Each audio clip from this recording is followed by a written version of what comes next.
Good afternoon, one and all, and welcome along to Saturday afternoon amateur footy here on VAFA, SEN's Match of the Day.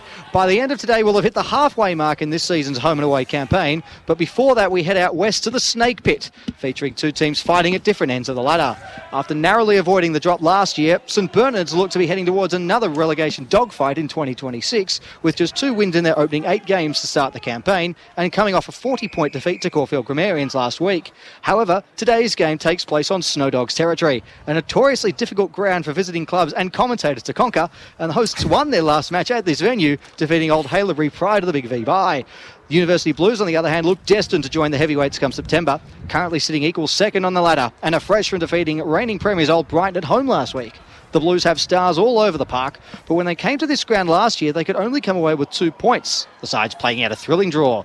Will we get another close finish this afternoon? We're not too far away from finding out. This is VAFA SEN Match of the Day, thanks to William Buck. Matthew Donald with you again this afternoon. My expert commentator alongside me is the 2-time Premiership coach, 3-time Coach of the Year with Elston Week, Hugo Higginbotham. Hugo, welcome to you. Hello, matey. Great to be here out here at the Snake Pit. What a great ground we got. Real suburban ground. Cut in here in the hill. We got the grandstand up here. We are. It's a little bit of precipitation today, Matty. We've had the tarpaulins out already all over the equipment. A bit breezy, but great day for footy. And what a contest we've got here. Don't look at the ladder, Matty. Do not look at it. This is completely off script from what you would think. Third on the ladder by percentage only, the Blues, and then the Snow Dogs just languishing down the bottom, sitting 10th, but also equal 7th. But this is a game that always has something in it, this one out here. I know that the Blues don't like coming here. They don't like getting their shoes muddy when they go out on the ground there. This is a game where it's going to be contested ball. It's going to be who can have the right structure all day, because the conditions will take the skill out of it a little bit. We've probably got a Simon Petch 2 to 3 goal breeze coming down to the car park end of the ground, which may play a little bit of an effect as the day. And the centre square is chopped up, Matty. That is soup out there.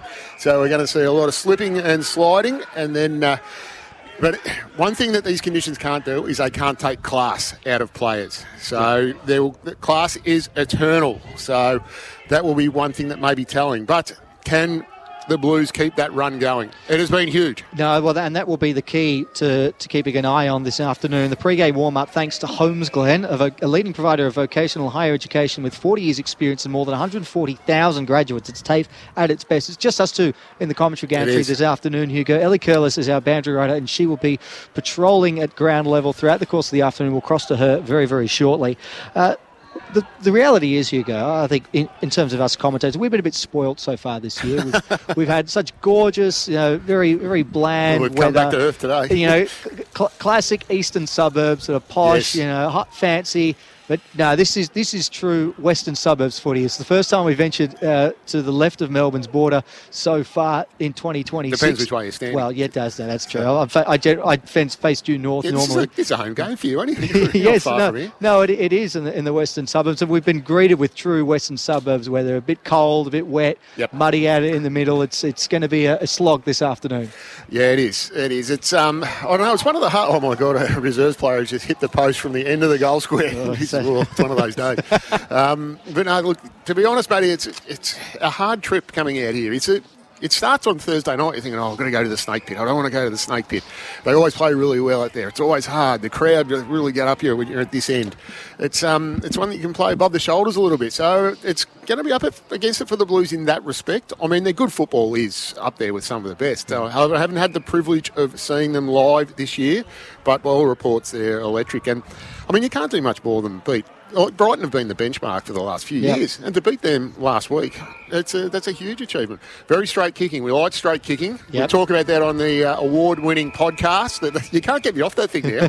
I came in off the bench a couple of weeks ago, and I just keep turning up. You're a mainstay all of a sudden now. You feel in one week, you feel in another week, and all of a sudden you're in every week. Yes. Yeah, you mentioned that result from University Blues last week, a 19-point win at home against Old Brighton, 14-5-89 to 10-10-70. They've now won 3 on the trot. have the Blues. They've been in very, very good form. They currently sit third, as you say, record of 6-2, but level on points with a couple of teams around them. Percentage of 130.76, most healthy indeed. Now, what we will do, we'll hear from both of the coaches. We'll start with Matt Smith of University Blues, given we're talking about the visitors, and I caught up with him a little earlier. So I'm here with Matt Smith, Uni Blues. Coach Matt, it's been a good run of form for you boys to start the season, but another challenge today at the Snake Pit. It's always a challenge here, regardless of where they're at on the ladder. It's tough to win here, and they've got a history of winning here in big games as well. So we're up against it here, which is going to be a good contest. What do you reckon it is about this team and this ground that works in their favour as well as it does? I think the ground's just unique compared to all the other grounds in the VAFA. This is the one that's just a little bit different, obviously down in the bowl and a bit of a dugout for them, and they just play it well. Clearly they play it well, so I think just teams take a little bit to adapt to the actual size of it and the dimensions, and then just being in this, as I said, that bowl and the wind and everything that happens, so it takes a little bit of adjusting, and they obviously play it well as well. They've got a win here last time out, the week before the Big V bye against Old Haileybury. What do you think the key is to getting the win over them today? They're a big handball side, so if we can take away their handball chains and take away the corridor from them, I think that goes a long way to stopping their plan. And then obviously they got Watson who likes to get up the ground, and they hit him in that V quite a bit. So if we can take away handball chain, control possession a little bit, and just deprive them of corridor, I think that goes a long way to beating them today. A couple of changes for your boys. You lose Charlie Cotter, who's been in tremendous form. Taylor Duray's a big in for you. He is a big in, and it's a wealth of experience. Obviously, Brad Ebert out as well, so that's that like for like, I guess, across that half-back line. Charlie Cotter's a big out for us. He's been in phenomenal form, and it's a credit to him to get picked in the VFL side and debut for Carlton. But we brought in Hamish Hine, who's a solid body in there, and we've still got speed around that forward 50, so I think we can cover those two changes pretty comfortably as well.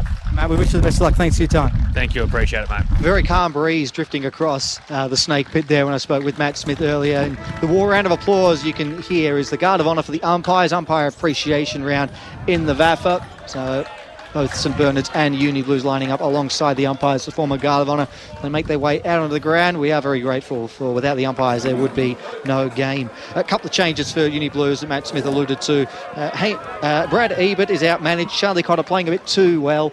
He kicked 5 goals last week in that win over Old Brighton, so he moves up to Carlton's VFL squad, and Taylor Duray and Hamish Hine come in. So a couple of handy ins, a couple of outs that I'd say less than ideal though, Hugo. Yeah, well, massive one we found out about, which is great for him, Charlie Cotter going to the VFL. So he kicked 4 last week, Matty. So yeah. 4 in a performance. If he didn't kick those 4, they wouldn't have won. So so that'll be interesting. I mean, he was playing that attacking forward high role. So it's one that they'll, and you know, he's played the Big V men's. He's had really good form the last couple of weeks. He's in the Big V squad for the 19s. I think he might get a game in that, Matty. You reckon? I think he may. But yeah, his form is electric at the moment. And that's reflected on going up to the VFL, which it just seems to be taking every VAFA player just about who hasn't played in the VFL must be very disappointed. Seems someone who rises to the occasion. Kicked a couple in that Big V game, 5 last week. Also kicked 4 in the under-19 prelim last year. So when the occasion calls for it, he tends to rise to the moment. Just like you, Matty, with your calling. Cometh the moment, cometh the man. Your words, not mine, Hugo. No, that's all right. Well, that'd be nice. It's just the two of us today. So well, it was just the two of us, but our boundary rider has joined us, and I welcome her to SEN's Match of the Day for the first time in 2026. Elly Kirlis. Elly, welcome to you. Thank you. Sorry about that. I was running a bit late, but super excited for this game. I think,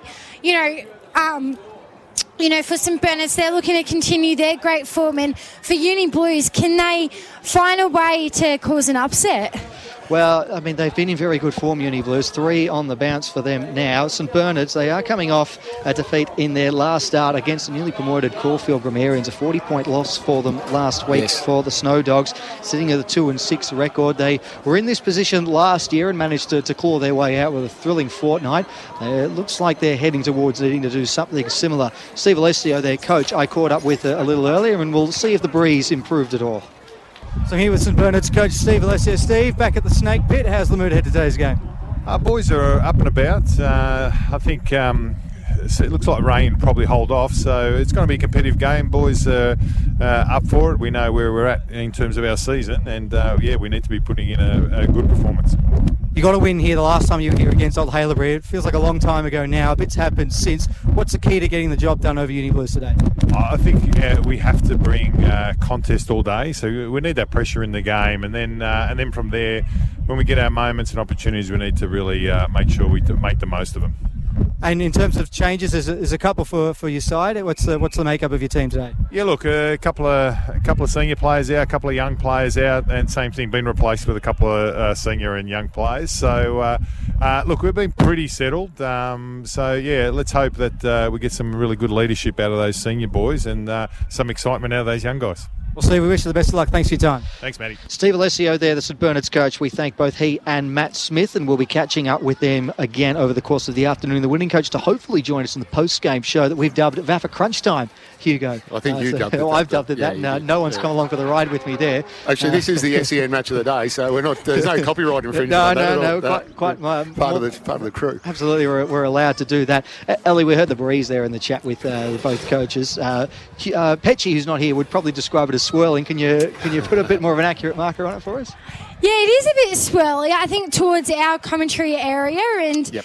I think it was looking pretty. It's been patchy for majority of the day. Yep. Around Melbourne, so hopefully this is the last of it. But I think so far that if the rain stays away, then it'll be a good sign, I reckon. It'll be good for you. Now we're very brave here on the SEN Match of the Day, and I can see that led by an intrepid leader in Matthew, and then Simon Petch, who's just our courage. He's our inspiration of the call, and I can see you're very brave because you've got white runners on, and you're on the boundary, and I can see from our vantage point here, I can see a bit of mud down there, and I think I'm going to keep an eye on your runners for the duration of the day, and because that's one of the bravest things I've seen. Now I need something else brave from you. I need a goal advantage to this end. How many goals do you think would be the advantage for the quarter when you're kicking this way? So if I say too high... No, well, just be brave. Be brave. Well, you can just blame it on the team being unable to make the most of their chances. It's just a benchmark, that's all. So. I'm going to say 7 to 8. 7 to 8 goals? Yeah, I'm going to say 7 to 8. That's blowing. A gale. I'm going to say that. No, you can have 2. I'll give you 2. We'll start you with 2. Well, this ground is notorious for having really strong breezes. I still remember this draw last year. Players like James Stewart, Sam Grimley were having kicks from 20 metres out directly in front, were failing to even score. In the last quarter down here. I'm not sure if you were at that game with me there, Hugo, but it was an incredible final term. The match ended in a draw. The changes didn't go through with the Snow Dogs, 4 of them in the end. Some pretty handy ins, truth be told. Marcus Hollins, Luke Delizio, Ben Overman, who we saw at Toorak Park, looked terrific across halfback a couple of weeks ago. And Ben Soro comes back in.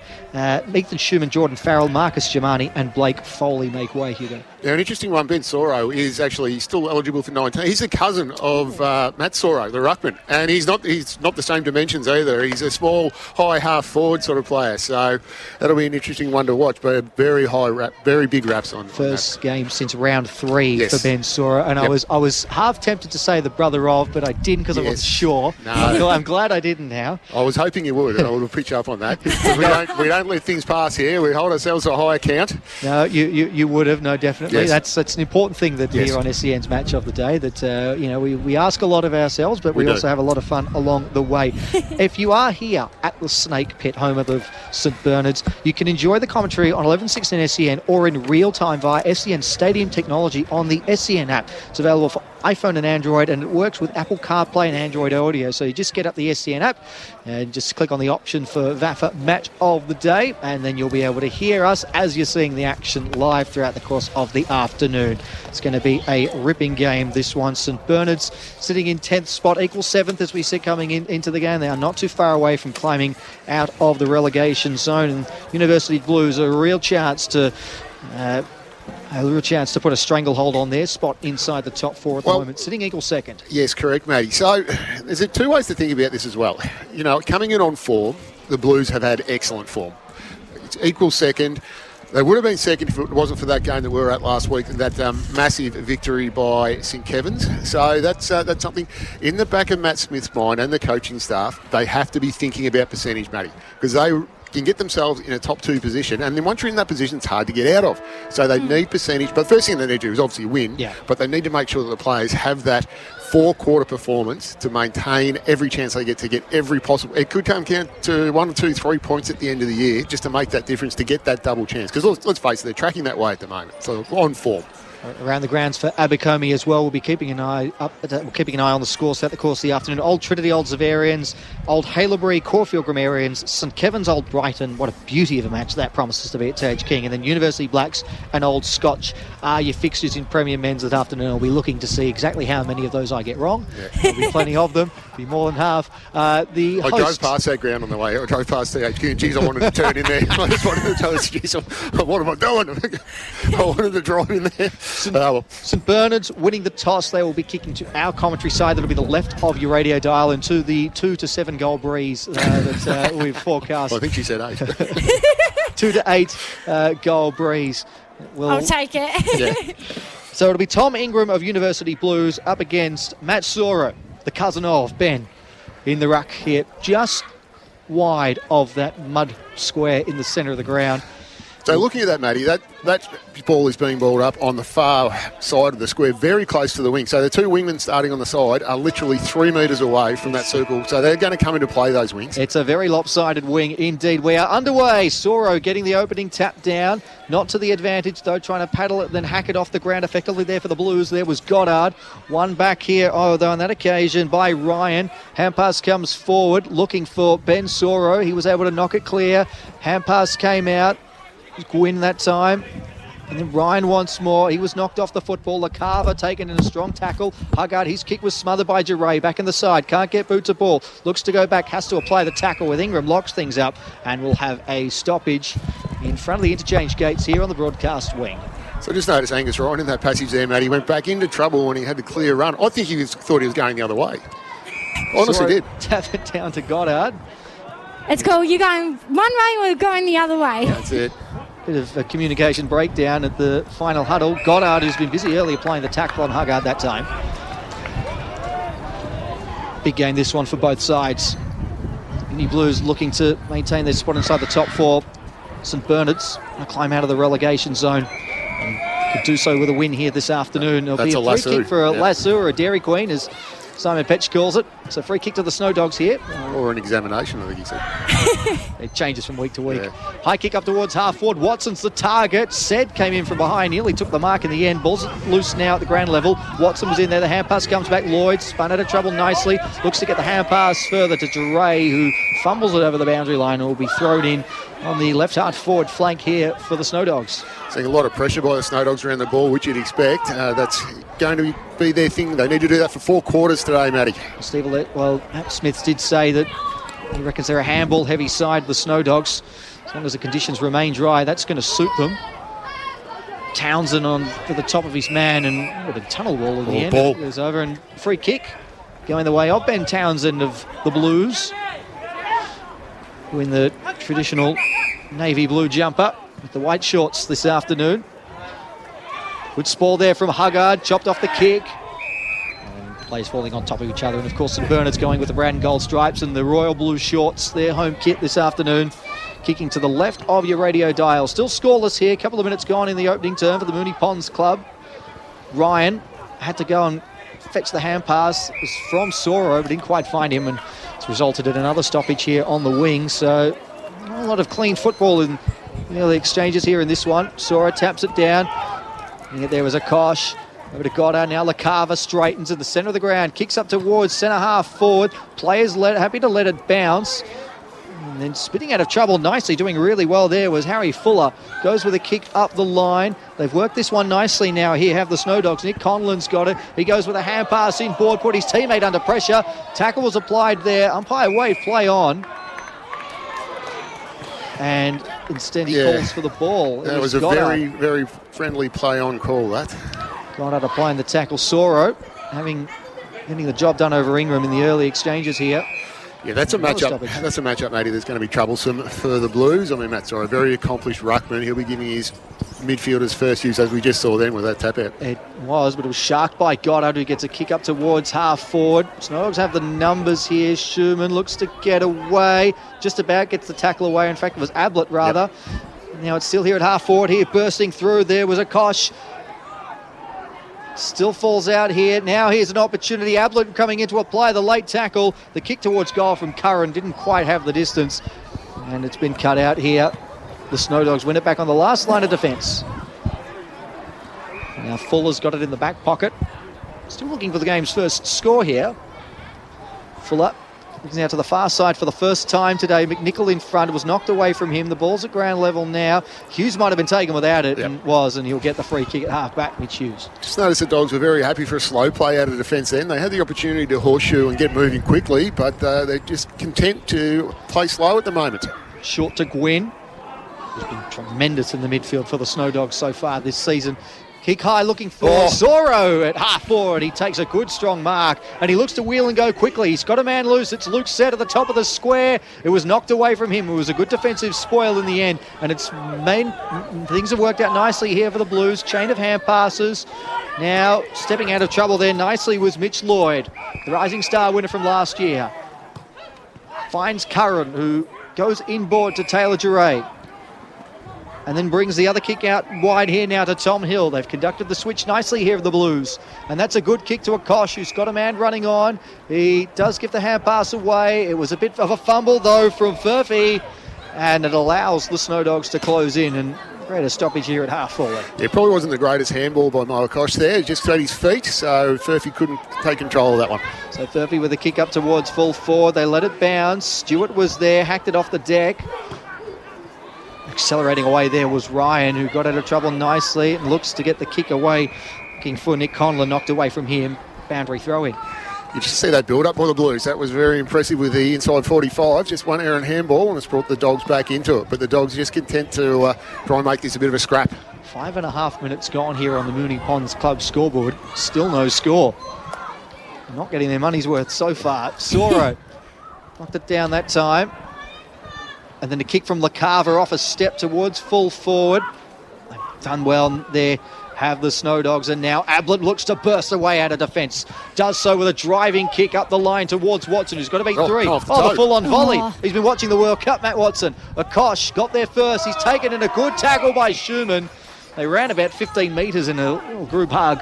And eventually the umpire says, give it to me, another stoppage. It's a great story, Ben Ablett. He was playing low division footy. He was noticed in the Beta Div 3 side last year, and the Snowdogs approached him, and now he's playing A-grade footy, matey.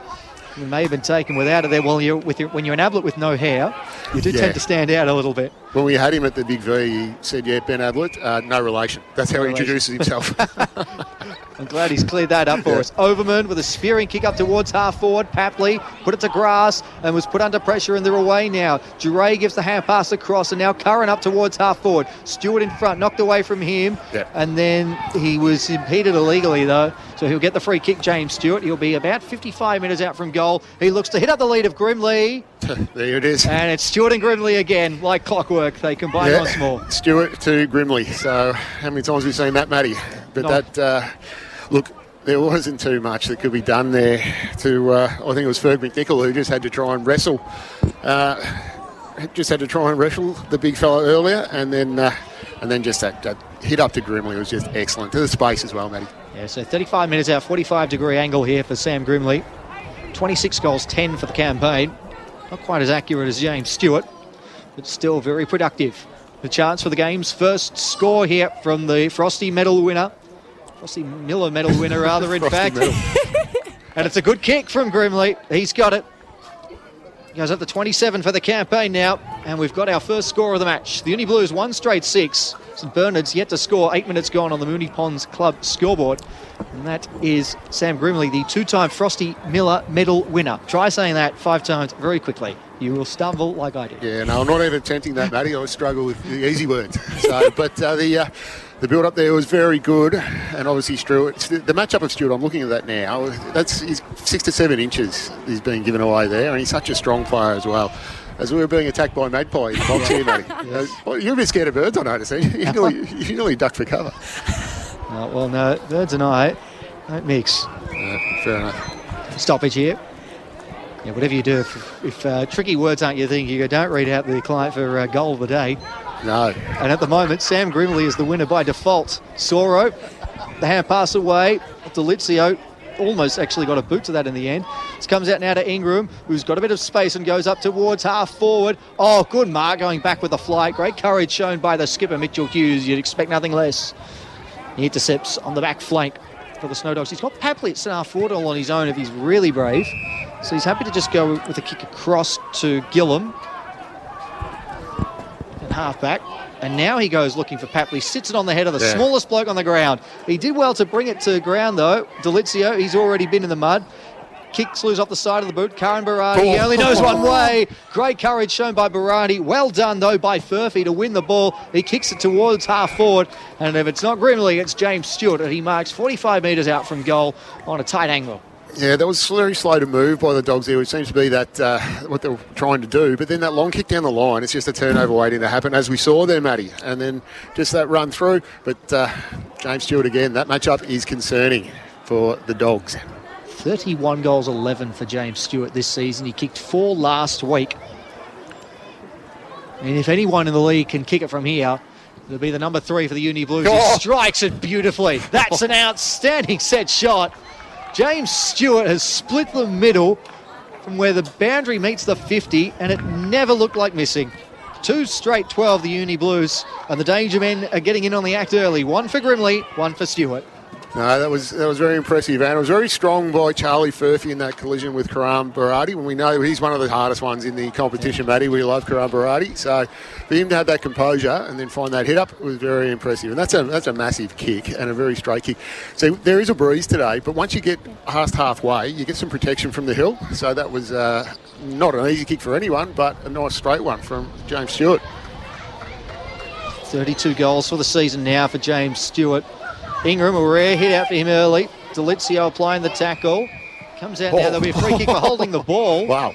And it's going to come back. They won the clearance, did the Snow Dogs, but that was kind of the umpire's decision. So that will come back. It will be Luke Delizio to take the kick in the centre of the ground. Fortuitous for the Blues because they get a chance to get back and set up their matchups. They do. It's a big old huddle just at the top of the square, which they break away from now. The kick is looking for Huggard. It's gone over his head. It's gone over everyone's head. Rode in by Gilliam. Now to Huggard. Snaps around the body. Watson in good position. They're coming in from the side. That was a terrific mark. And wasting no time at all there. Getting the kick away was our mystery man. We don't have a number 19. Goddard. Let's go to the top to Furphy. Spins out of trouble nicely. Wanted to give it back to Goddard. Instead just decides to dump it long down the line.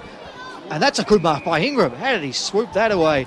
And he looks to waste no time again. Hand pass comes across. Barati. Oh, he's cleaned up his own man there. It's going to be won now, though, by Goddard of the Blues, who's been busy early, and he kicks looking for Grimley. Knocked away from him. Good defence there. Grimley's got to go and get it again. Hands it over to Goddard, who's brought his own share in the opening 10 minutes. Gilliam with a hand pass away and might have got a clip high as well in all of that. He did, and he'll get the free kick at half-back. And he wants 50, but he's not going to get it. Yeah, Gilliam, he needs to get this ball moving to a bit of space. There's a lot of contested possession here, and he's kicking to another one-on-one. So I really want to try and get some free possession out there, and that's gone out of bounds. So let's see, it worked hard to find a bit of space there, but the kick missed him, and it's gone out of bounds without being touched. So the Blues to get it back again here. And it will be O'Shea who drives in towards the pocket, and Grimley just too big and strong. Got rid of his man and then took a comfortable chest mark, and he'll line up for his second. So I would have been happier with a shorter hit up from half-back there from that free kick. That 40-metre trying to a one-on-one, it's always a 50-50 contest, and it didn't even hit the target, went out on a full, and then that's a turnover, though. So turnovers from half-back are just too dangerous against the Blues. It is the two men that you really don't want getting involved early, who are getting involved early. It's James Stewart and Sam Grimley. See, this ground will suit them with the space, because there's a lot of space in that forward line. He's on a tight angle, though, Sam Grimley. He'll be kicking from about 40 metres out, though, and he'll be a couple of metres in from the boundary line. But it suits the right footer all the same. Kicks it high. He's hooked it in a lot in the end. It's gone out of bounds on the full. It's quite a hook. Oh, well. Tough angle. He's still one straight. That's correct. And Uni Blues are still two straight. on the scoreboard for the Moonee Ponds Club. St Bernard's yet to score, and it's going to come back here. Well done by Townsend. Now Ingram moves it inside 50. It's come off hands. Archie Sinnott roved it nicely. Tackled, snaps towards goal. It's not gone very far. McNichol takes the mark and then hand passes it over the boundary line on the full. You don't see that very often. No. And what's more, it's going to be a boundary throw-in. Anyway, that gives them a chance. But a bit concerning, that exit from D50 there by the Dogs. It's another turnover there. And the Blues are just stacking up around half forward, waiting for it. Grimley doing the ruck work inside 50. Oh, Falcon for Soro there. We'll clip that one up. McNichol again. That hand pass, well, it was Said who fumbled it in the end, and then McNichol's got to turn tackler on Townsend. A repeat stoppage inside, attacking 50 for the Blues. Grimley front spot. Said's kick was smothered. Comes out now to Ablett. Gets away. Shown a good turn of pace again there, Ben Ablett. High kick, but this is going to favour the Blues. Easy mark taken in the end, and they'll look to reload. Lloyd looking for a Kosh. He's got to gather it on the bounce. Does so. Gets away from his man. Hands it back. Kick around the body in towards the pocket. And Stewart has got it on the 5th attempt. We juggled that one all the way to the ground, James Stewart, but juggle it successfully he did, and he'll line up for his second. Well, Matty, I think that's a contender for mark of the day. It has to be. That was an amazing mark. For Kosh Living, luxury modern and designer outdoor furniture. Yep, Stewart juggled it all the way to the ground. Yep. Never took his eye off the ball. He had players coming in from in front of him. Now he's going to go around the body here. So where's Simon Petch when you need him? He does so, and the kick has fallen short. Oh, well, I'll tell you what. I mean, I'm no footy expert, but next time, James, I'd be suggesting maybe try a drop punt. Well, considering he just nailed it from 50 before, it's on the same angle too. So that's frustrating. The first blemish of the day for the Blues. Kick comes in. Duray flew over the top. He's going to get it now. Taylor Duray gets away from Holland just about. It's a good tackle. He's turned it over as a result. Gillum looks to get the hand pass away. Then Hughes with a kick up the line. Doesn't go very far. Lloyd attacked it well. Looped the hand pass away to Sinnott. Now one more. Little clipping ball from Hayne. Inside 50, and that's a mark. It's going to be paid to Charlie Furphy, who's got it. So what the Dogs are doing is they're rolling extras up to the contest, but as a result, the Blues aren't going with them. So we can see who have we got? We've got Tom Hill, we've got Mitch Lloyd, we've got Cam O'Shea, all setting up behind the ball. So when the Dogs do win it in that contested ball, then they've just got nothing to kick to up the line. So that's what we're seeing, that turnover from half back. Just one behind for the season for Charlie Furphy from 50. He's given it a good ride. He's doubled his season tally. It's a behind. 0-2 for the season. And now the score reads 2-2-14. The Blues. St Bernard's yet to score. That's on the Moonee Ponds Club scoreboard in this opening quarter. And they want to look to try and make the most of this 8-goal breeze that the Snow Dogs have got. They've got a bit of work to do. It is a bit blustery. Get back in the side, the field of play here. Shannon gave the hand pass away, kicked down the line. Watson flew, it's come off hands. Intercepted here by Delizio, who spins back towards goal. And it's good work there in the end by Papley. Oh, and he's taken down. There was a good hit. Still in dispute here at half forward. And a tackle locks things up. In fact, my apologies, it was Gillum. It looked like Taylor Duray was going to intercept that easily, but it did well, the Snow Dogs, to bring that to ground. And they get a stoppage again here. Soro arrived late. Win tackles. Ball on. A strong boy Tom Hill before, putting his body on the line there just to hold that ball up. It's been a willing contest so far. Soro grabs this one out of the ruck. Barati gathers it and kicks towards goal. Lloyd in space goes back with the flight and takes the mark. He's been good. Mitch Lloyd, as you said, the Rising Star winner for 2025. In fact, both Rising Star winners have had a couple of pretty big weeks. Jacinta Baxter from the women's. Lloyd again. There's sort of man free at half back. This time Tom Hill again.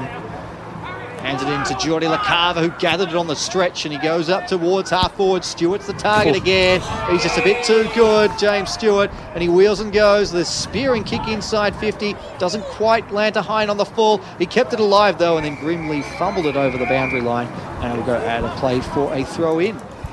Pulled the trigger on that one a bit too quickly, Stewart. So that's why he didn't give it enough air out in front, but geez, they moved that ball well from the defensive half. They didn't go for a long kick down the line. They just found those hit-ups and then got that run and carry to break the line. So it's a good format the Blues have, playing very well. what the Dogs need to do is take away the closest, easiest option, put pressure on the ball carrier to cause a turnover. Brimley again, this time against McNichol inside 50, tapped it down. There's Curran, who's fallen on top of by Shannon. Another ball up. Elliot, feels like they're being a bit smarter, the Blues, with their ball use going forward into the breeze. Yeah, 100%. And even when someone's got the footy, there's always multiple options around the footy. And I think credit to the Uni Blues, their structure around the forward line's been superb so far. Shannon got the free kick, but it's coming back inside 50 here for the Blues. It falls here for Childersley. Couldn't quite gather it in, though, was Hayes. In the end, players dive on top of it, and there's going to be a free kick for holding the ball. And it's going to go to the Snow Dogs, to Mitch Hughes. It goes across the field to Gwynn. Got another one over the top. Here's Ben Overman. Here's space to move for the Snow Dogs. Overman takes a bounce. You know he'll take the territory. And another. He can keep going, Ben Overman. He elects against the third and then spears a kick instead towards half forward. A good diving mark. Taken by Delizio just inside the field of play, then just inside attacking 50. I'd be happy to have Delizio back into this side. He sets this one up for Watson, brought it to ground, bit of a stoppage here at ground level, and then snapping and just missing. And there was a good opportunity there. Papley couldn't quite hook it around successfully enough. That's a behind, the Snow Dogs' first score of the match. One behind. Felt like he rushed that one. Might have had a bit more time, Ellie, you're right. Maybe no talk around the ball, no communication. Hill short to Duray. It was a very short 15. Delizio didn't think it was 15. Duray gives it back to Hill. Over the top. Now to Lloyd. To go by the umpire. Mitch Lloyd. Not a good kick. Huggard now. Need to make the most of this. Got a forward half turnover. And they're going to go long again to Papley, who's being held, or he's holding rather. And it's a disappointing entry for the Snow Dogs, that one, Hugo. Yeah, he's behind there and he knew he had to get in front. And the base has been guarded really well because all he could do was wrestle there. Furphy just kicks it high down the line. Oh, a big, very early fly there in the end. Duray, he's caught in a tackle. It was Marty Gleeson who went a couple of weeks too early with that one. He did. Maybe he thought he was a few years younger. Yes. Back in his heyday. Said doing the ruck work this time, which is interesting. He wins. He'd add to advantage. That'll be a career first for him. Long kick looking for Watson again. Brought it to ground. He's done that a couple of times in this quarter. And good work by O'Shea. Wouldn't let Gillum out of his grasp. And he prevents an opportunity for the Snow Dogs to score. It's a stoppage 15 metres out here from Snow Dogs territory. Watson put it down. And a crash through there was Utica. And there's another free kick here. This time it will go the way of the Blues for a high. And it's the former Hawthorn and Western Bulldogs star, Taylor Duray, who's got the free kick in the back pocket. You never go a week without a Bulldogs mention, do you? No, it's part of the contract. Yes. Cam O'Shea in the back pocket. Hey, if you're going to pep them up, you've got to pep them up. Exactly. We've got to take the most of our opportunities, Ellie.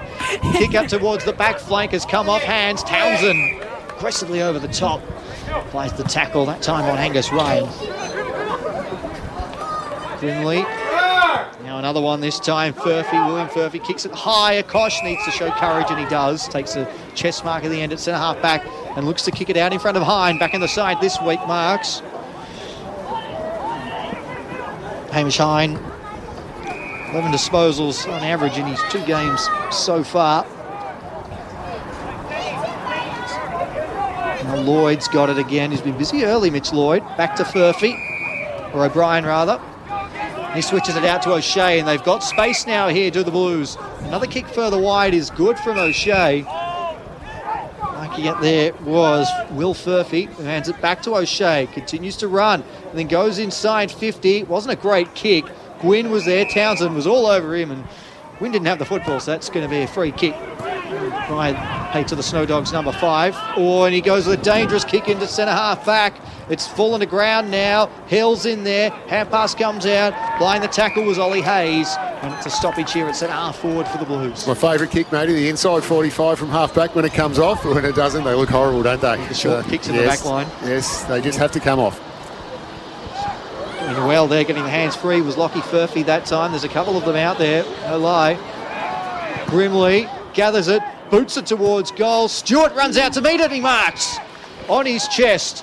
in a similar position to where he tried the round the corner nonsense a few minutes ago. Let's see if he goes with a drop punt this time. Yes, well, he's going to have to now that you've called it nonsense.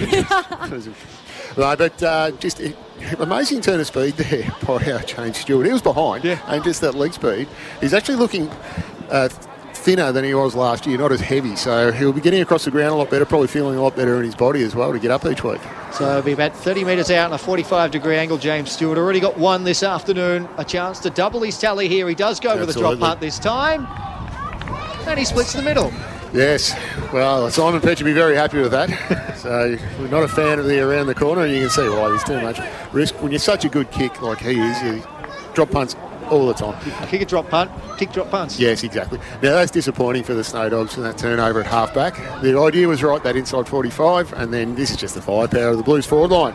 But we've got some big results around the grounds at the moment, Matty, if you want to go there quickly. For Abercrombie, I'm hesitant. 3-2-20 to one behind. I'll get through these quickly. So Old Trinity 19 leading Zabs, 7 points.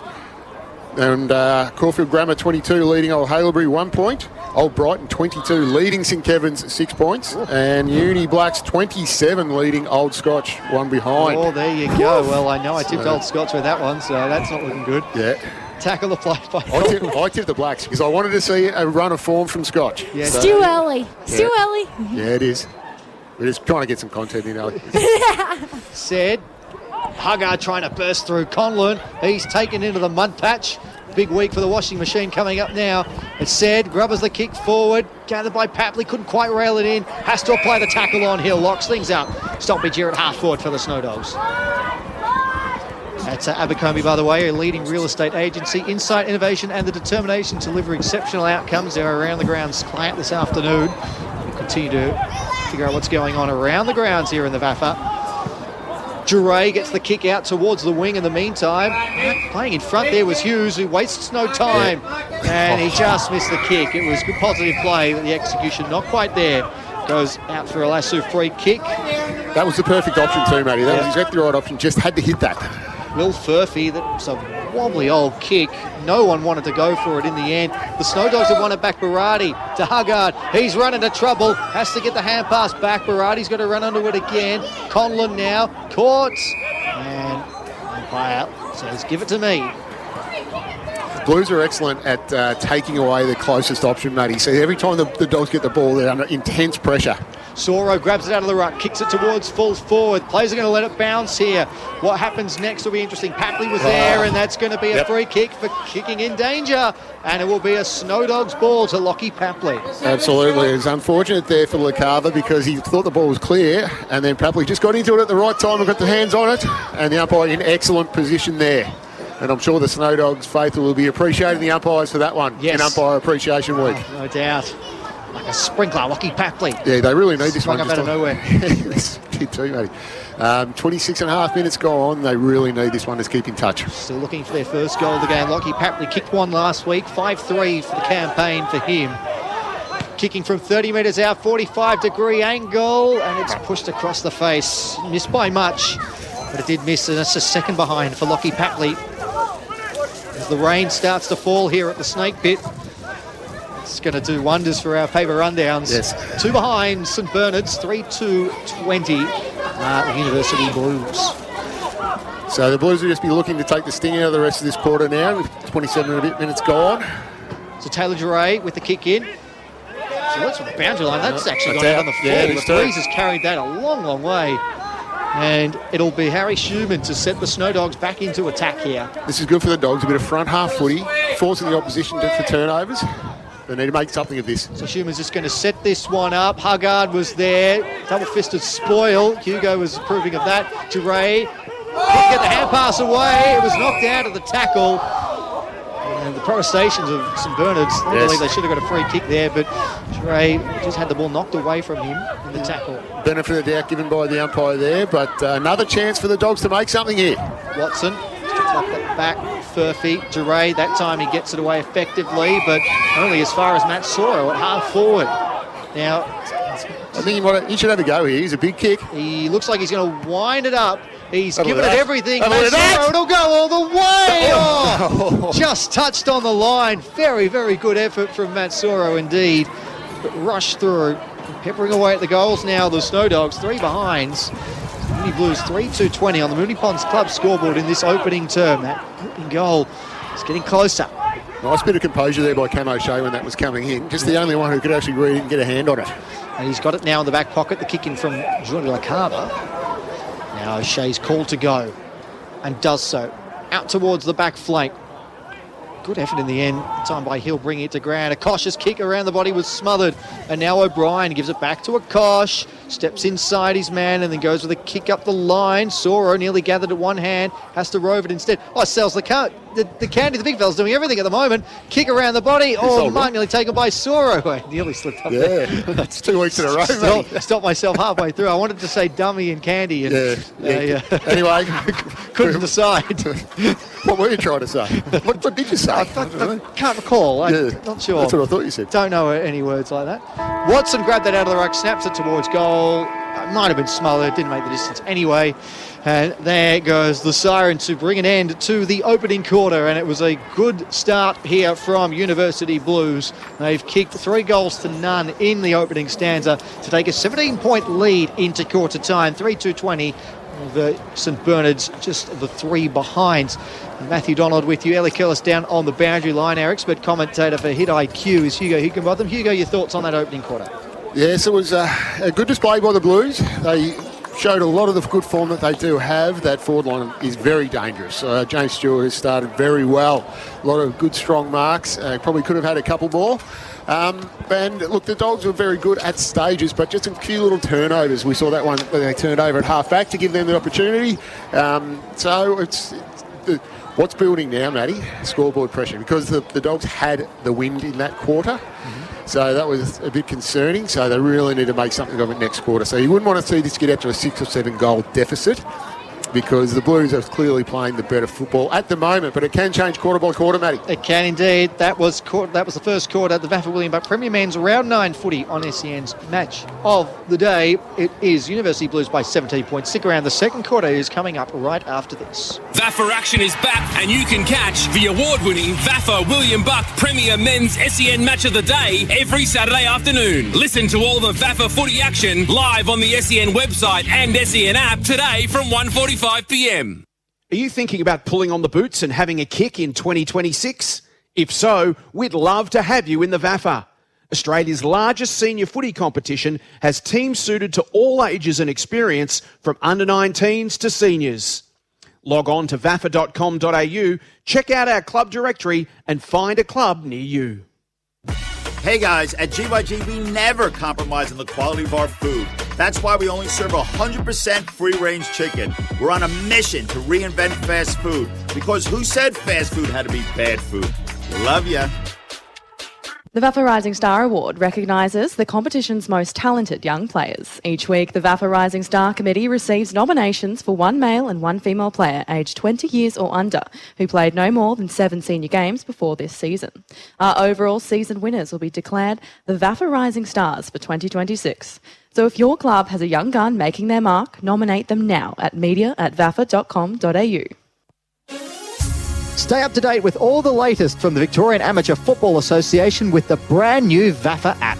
Stay connected with live scores, fixtures, stats and news from across the Victorian Amateur Football Association right at your fingertips. Download the VAFA app today from the App Store or Google Play and never miss a moment. Keep up to date with everything that's happening around the VAFA by subscribing to our socials. We're on Instagram, TikTok, X, Facebook and LinkedIn. Has someone just taken a screamer or kicked goal of the year? Send us your best and we might share them around the league. Join in the fun with all the best pics, videos, stories and reels from around the competition. They're all on VAFA socials. Search VAFA and VAFA Women's on your favourite platforms. Listen in to the award-winning VAFA William Buck Premier Men's SEN Match of the Day this Saturday afternoon on SEN's new no-delay streaming product, SEN Stadium. That's VAFA Footy, live with no delay, Saturday from 1:45 p.m. Listen via the app. Quarter time here at the Snake Pit, and it is the University Blues who have got off to a hot start. They have kicked the only 3 goals of the quarter to take a 17-point lead over St Bernard's. 3-2-20. They lead St Bernard's 3 behinds. The goal scorers to this point for the Uni Blues, James Stewart with 2, Sam Grimley, the other goal scorer for the visitors. St Bernard's, as we say, still looking for their first goal of the match. Papley's kicked 2 behinds for them. We'll head down now to, we might just do that in a moment. You got around the grounds for Abercrombie for me, please? I do, Matty, I do. So we've got Old Trinity 3-1-19, lead Old Zads 2-1-13. And we've got Caulfield Grammar 3 goals 4-22, leading Old Haileybury 2 goals 1. The order at this one, Matty, Old Brighton 4 goals 7-31, St Kevin's 1 goal straight. Gee. And that's a statement from the Tunners. We thought they were in a bit of trouble, and they've just said, "No, we're not. No, we're not." Stick that up your fellas. Yeah, so I guess they did. They what? And then we've got Uni Blacks 5-3-33 leading. Old's got 2 behinds. That's just around the grounds for Abercrombie. What we will do, though, is we will head down to ground level now. Elly Kirlis is with the Uni Blues huddle. Let's hear Matt Smith's address to his players. And we were just a little bit reactive to what was happening out on the ground. And as we spoke about before the game, we're relying on the person in front to pull the trigger quick on squeezing up or sliding back so that we can make that next person's decision as well. So if we're not reactive to it and we're actually getting up and initiating that, the person behind can read those cues and make sure we're squeezing up into that as well. So we just need to be on the move a little bit more. Movement creates movement for us around that stoppage as well. But we settled pretty well and we got the game back on terms. We spoke about controlling it as well, and I think we started to control it as well. We took the chaos out of it a little bit. We certainly took away the handball receive, but we took the chaos out of it a little bit as well. But then it looked like we kind of were forcing those short kicks a little bit, especially coming out of D50. We were trying to force the short kick too much. If we hit 1 or 2 and we're not moving the ball anywhere, let's take the medicine, let's get it long down the line, and we defend off the back of territory so our backs can get set. If we're trying to force kicks around that half back line and it's not moving, our backs aren't set, and they have to be sort of a bit scattered, let's take that long down the line, trust the forwards to be in that position that we can get the job done and kill it, or at least halve it and get a stoppage up the field, and then we can get set again off of that. Yeah? But coming into the win now, we can't go to blazing away. We still have to trust the process. We don't want soft goal points out the back or just going out the boundary. Let's still hit up that 20 to 30 metre out. Let's try and come through the corridor. We still generate that run from behind.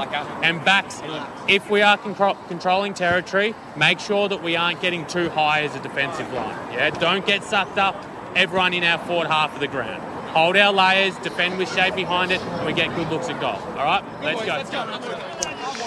That's Matt Smith there addressing his Uni Blues charges. That huddle report thanks to Nelson Alexander. If you're thinking of buying or selling, contact John McKenna at Nelson Alexander. And what we will do now is we will head back down now to Ellie, who has got Matt Smith with us. I am here with Matt, the Uni Blues coach. Matt, 3 goals in that first quarter. How proud of you of that start? Yeah, it's a good start. I mean, into this breeze, 3 goals, we'll take that. We're a little bit flat, we've got a bit to work on, but yeah, we'll certainly take 3 goals up at quarter time. That intensity, especially the defensive part of the ground, was ramping up. Was that something that you wanted to work for to start this game? We needed to bring the pressure, especially at ball. They're a high handball side, so we wanted to take that away from them. Credit to them, they're in territory a lot, and we really struggled to bring it out of our D50 there. So a little bit more composure and how we bring that ball out is going to be important. But yeah, pressure simply there. Awesome, thank you, and good luck for the rest of the game. Thank you for that, Ellie, and to Matt Smith, the Uni Blues coach. He started with a 17-point lead. And Hugo, we pick up on something during the break for Author Sport Victoria, an injury for the Snow Dogs to worry about. Yes, it was Marcus Holland who was coming to went to the rooms at quarter time. He looked a little bit in discomfort in the right quad, which was already iced up. So there's something you would imagine, Matty, his day is done. If the ice comes out, that's see you later for the day. Ellie's our boundary rider, and I noticed there's a distinct lack of boundary riding from her in the opening term. So we might have to send her down there to try and unpack all of that.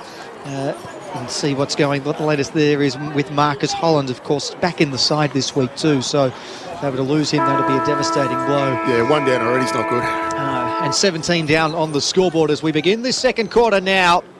Ingram, who won the tap out, trying to flick it the other way, and then hacked off the ground. The mark taken by Archie Sinnott between centre and centre half forward for the Blues. And he's going to want to drive this one long inside 50. Stewart is there. Brought it to ground. Townsend roves, snaps around the body. Grimley was at the top of the square on a pose. It's got to him now, but the Snow Dogs have got players back. Hand pass to Said. Gave it away to Ryan, who gets away from his man and then goes with a kick up the line to Papley, who was taken out of it illegally, and he is now covered in mud. Papley, he will not be able to pick up his number for the rest of the day. That's done. He goes long looking for Watson. Knocked away by O'Shea with a double fister. It's the second time we've seen that, Hugo. Yep. And you're still a fan of it? No, I can't stand it. As a coach, you drive you insane. If you can get 2 fists to the ball, you can mark it. And the reason why he's punched out there was no communication to let him know, clear, take the mark. So Watson got the tap down. Ingram, he's tackled, and it comes out now to Delizio, who gets it in towards full forward, but a good, well-judged mark in the end, taken that time there by Nick Conway. And he looks to go across now to half-back. Will Furphy's got it for the Blues. Just happy to chip it round there, the Blues. Just looking to find that clear option in the back half of the ground. They never take too much ground, Matty. They're always happy to find that loose and retain possession. So that's why we see them have massive possession numbers as Cam O'Shea takes another mark on the arc of 50, Matthew. So, and there's that inside 45 again. So that was a great kick to Tom Hill there. And Tom Hill inside again, and that's another possession. That's been about 11, 12 possessions, and they've only just got it out of 50 at the moment, Matty. And he goes towards Stewart, who brought it to ground. He will get a free kick. He's paid the mark. And advantage hasn't been paid there, which is interesting because they were away. Grimley marked in the pocket. Instead, Stewart will line up from 55 metres out on a 45-degree angle. Very strong contested mark there. But it was the build-up to that, Matty. There was 12 possessions before they got just outside the arc of 50. Yeah. And just it never looked like a contested possession happening the whole way. And they were in such good control. And James Stewart has been unplayable in this opening quarter. He'll be lining up for goal number 3 if he can drive it. He's given it every chance. It's gone across the face. Hasn't quite made the distance. Townsend applying pressure. Fighting after it well. Will Townsend. It's locked up. James Stewart's run up, leading him out to the right, and that's where the kick went. So ball up close to goal here. Grimley doing the ruck work. Soro doing the clearance work, and he spiralled that one out towards the back flank. Giray got hands to it, couldn't complete the mark. And instead it's gone out of play, boundary throw in, right half forward for the Blues. Did you see the difference in the exits there? The Blues are very measured coming out of the back half, and just chaos ball from the Dogs there. Makes it hard for the guys up the field. 2 minutes into the second term, brought to you by Trade Tech Services Australia. Still no change to the quarter time score. Sed's won it here for the Snow Dogs, and he goes around the body. Akosh was in there. He gets it now, received the hand pass from Irving, and they're away again here, the Blues. Kick goes over the head of Grimley, but Stewart drifts in from behind, and he takes a diving chest mark once again, and he just can't be touched at the moment, James Stewart. He's causing the Snow Dogs all sorts of problems up forward. Yes, you wonder how long they'll persist with this matchup. McNichol having a really tough time of it down there. But that was almost a set play there, the way that Grimley looked like it was the ball was for him the whole time. But it wasn't. It was actually for Stewart, so that kick was perfectly measured, and Stewart just came in. And he's got the hot hand at the moment, as I say, Matty. He does. James Stewart, 25 metres out directly in front. Goal umpire doesn't move. Stewart's got 3. And if this form continues, we could be looking at a big, big back this afternoon. Uni Blues now move to 4-2-26. St Bernard's 3 behind on the Trade Tech Services Australia scoreboard. Yeah, so for McNichol there, there's not much for the Snow Dogs. There's not much you can do with entries like that are perfectly to advantage. Grimley was in that space, so no one went into that space because Grimley was there, and then Grimley leaves the space, Stewart just comes in. So that was a training drill. And for all the Sport Victoria, our boundary rider Elly Kirlis has given us an update there on Marcus Holland. Elly, what have you got for us? Yeah, thanks, boys. I've just got an update on Marcus. He's got some hamstring soreness, and for St Bernard's, they'll just refer to his assistance, see if he can get back. Thank you for that there, Elly. And hamstring, it's for a player who's just come back into the side. That's such a shame if that is anything major there for Marcus Holland. Soro tapped it back, whistle, free kick. And it's going to the visitors. Yeah, okay. The umpire left us in suspense for quite a while. Ingram's got the free kick now. He wants to move it quickly, He does look to set a kick up towards half forward. That's nowhere near James Stewart that time.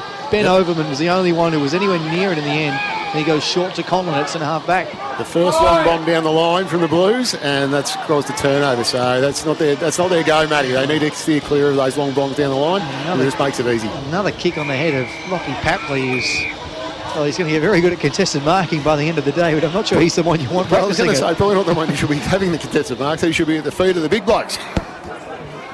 Matthew Watson struggling to get into the game for the Snow Dogs. He's still at full forward currently as this ball is brought back in. Ingram front spot. That's a good bit of double play there from the Blues. And a kick down the line. Easy mark taken in the end by Overman, who goes short to Hughes, or to Gwynn rather. Goes across, finds Schumann now on the wing. He goes with a short kick, and it was swooped on by Irving, and now they're in all sorts of space. Grimly to Stewart, who's 20 metres away from anyone, marks on his chest, plays on, walks it in, easy goal. He's got 4. Yes, well, have a look at that, Matty. That was just the turnover in the middle of the ground. Every player had pressed up, and Stewart just saw that coming, and I watched him. He just snuck away, edge backwards, and then he just taught a goal there. He was the only bloke in the 50-metre arc just about there, Matty. That was, well, that's what forward half turnovers do. Catches everyone off guard, and when you get an easy walking goal like that. 5-2-32. My apologies, University Blues. St Bernard's 3 behinds on the Trade Tech Services Australia scoreboard. Industry leaders in the turnkey installation of major infrastructure. They make it happen. The Uni Blues are making it happen here at the Snake Pit this afternoon. 29-point lead already. James Stewart has got 4 goals to his name. Lands in the mud patch, and the ball stops. Hacked off the ground by Towns up towards half forward. Sit it in front, knocked away by Overman. He gathers it now to Gwynn. Receiving the hand pass backman was Vason. Goes out wide. Schumann's going to rove this. Couldn't gather it cleanly on the first attempt. Does on the second. Said. He gives it away now. Huggard steps inside his man, back to Gwynn, who kept working hard. His kick, he was looking to gain territory, but it was smothered by O'Brien, and it goes out of play for a boundary throw-in. Always pressure around the ball, isn't there? So sometimes players invite pressure, but it's got to be the right option, mate, and it's got to be clear to advantage out in front. We've not seen very many forward handballs either today, which is the best way to get clear of congestion. And as Matt Smith said in the pre-game, that's how St Bernard's like to move the ball, with hands.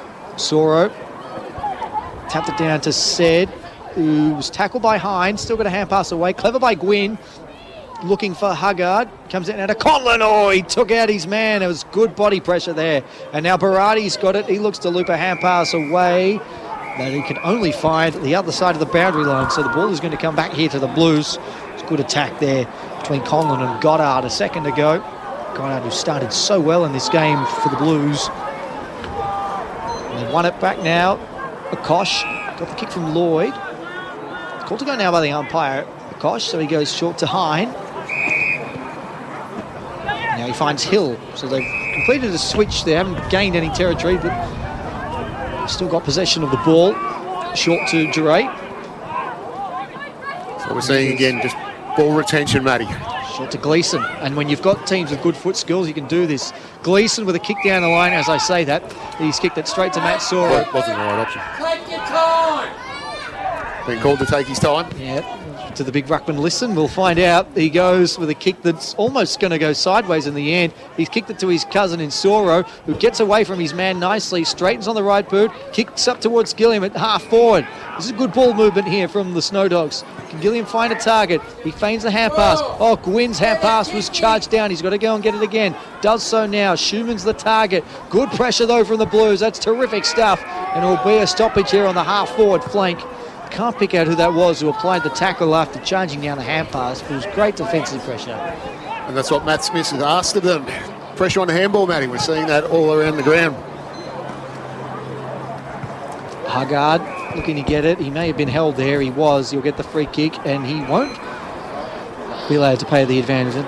I don't think the advantage rule might be cancelled today. We've seen a couple of them turned down. Yes, it's open to interpretation, I think, Matty. Anyway, we'll see as the game pans out. So Gwynn gets the free kick instead. And he's just going to boot it high inside 50 and hope for Watson, or probably Papley the way things have been going. But a great mark taken by Lloyd, who spun into trouble, then spun out of it, and then goes with a kick up the line. No mark taken to Curran. He gets the free kick. Now advantage is paid, and the Blues look to attack again. They've got a 2-on-2. Kick it to Stewart. Why not? He's got to contend with Fuller. Fuller beat him to the ball. Well done. And then Vason receives a hand pass, goes with a kick up the line, and that's going to trickle out of play. Lassu free kick to the Blues again. So we notice those matchups have been changed in the Blues forward line. So McNichol's gone to Grimley and Fuller's got the job on Stewart. Geez, the runners come out to go, oh no, please don't. Please don't. So how do the Blues launch an attack here? The kick central to O'Brien, and they're happy to concede some territory. There's that here. option again. Here's Taylor Duray. At the camo O'Shea, and he's got Furphy further afield. He's got a paddock in front of him if he wants to go, and he chooses to now. Archie's sitting on a short lead. He goes inboard looking for a kosh, but cutting it out was Gilliam, who did very well. And he marks on the wing for the Snow Dogs. And Akosh is doing everything but standing on the mark there. That's he definitely wasn't told to stand. So Gilliam goes up towards half forward. Watson. No stand rule in the VAFA, Matty. No, clearly not. Watson's been given the free kick here, I think. No one seems quite sure. Well, Watson took the mark. Well, he did, so not that mattered anyway. Yeah. So Watson goes in towards the forward pocket, and it's gone over the head of Ben Soro down there. Furphy wins it back. His hand pass was charged down. Well done by Gwynn. He gives it across. Hayes, snap towards goal. Bouncing footy, gathered by Conlon. He's caught immediately by Gleeson. And it'll be locked up inside 50 for the Snow Dogs. Still looking for their first goal of the game, 11 minutes into the second quarter. Ingram tapped it unopposed there to Gleeson, to Furphy, who draws a man, and he finds Hayter, who goes back inboard to O'Brien, and his hand pass was, well, found its way to the St Bernard's interchange bench, and they'll get the free kick here, will the Snow Dogs. Huggard wants to step his man, does so. Then on the right boot floats a kick in towards the pocket. Watson crashed the pack, brought it to ground. Then he's got to fight again. Matt Watson gets the hand pass away. It's straight to Lloyd, who gives it off to O'Brien. Now Duray wants more. Short kick for Townsend, finds him just in front of the St Bernard's interchange bench that time, and they don't want to slow play down here. Now Goddard gives it back to Duray, who kept running, who goes long looking for Grimley. Hughes in best position to win it back for the Snow Dogs, and he does. And he wants to move it quickly too. Kick out in front for Finn Shannon. This game moving at breakneck speed suddenly. And the kick back to Hughes. Just found him. Keep it out. Now we hit the pause button on the match for a moment. Hughes goes with a kick up the line. Delizio had to beat 3. Nearly did. Conlon. He brought down Lloyd. That's got to be holding the ball. And the umpire appreciates the play. And St Bernard's take the free kick and they go looking for Watson again, but that's good defensive work there from the Blues. And they've won it back. It's marked by Conway, and he goes short to O'Brien. It's a battle of forward half turnovers at the moment, Matty. Both sides working really hard behind the ball. We just need to get a forward half mark, especially the Dogs. They really need to make something out of this good patch they've had. They've lifted their pressure. As you can see, Karan Barati there. Oh, well done by Karan Barati, to be honest, to prevent the mark being taken. But he's given away the free kick. Advantage played, and that was a good tackle. And then advantage played, and that's another good tackle. Barati, brought down by Ingram, just about gets the kick away. Now it's Hayter who's got to get after it. He falls on top of the ball, and then Utica falls on top of him. And it will be locked up inside 50 here for the Snow Dogs. Frantic piece of play there, Matty, from both teams. I mean, there's a bit of reckless, but rather than fast in that passage. Papley hands it forward to Lizio, tries to take on Conway, he can't, and the umpire penalises him holding the ball. Free kick to Conway. He's had a couple of big wins and in defence in the last couple of minutes for the Blues. He sets a kick long down the line looking for Townsend. Sinnott might have been held without it. He paddled it back to Townsend. Curran crashing through, he bowled them all over. Ablett is there and it's gone out of play. Off hands, boundary throw in.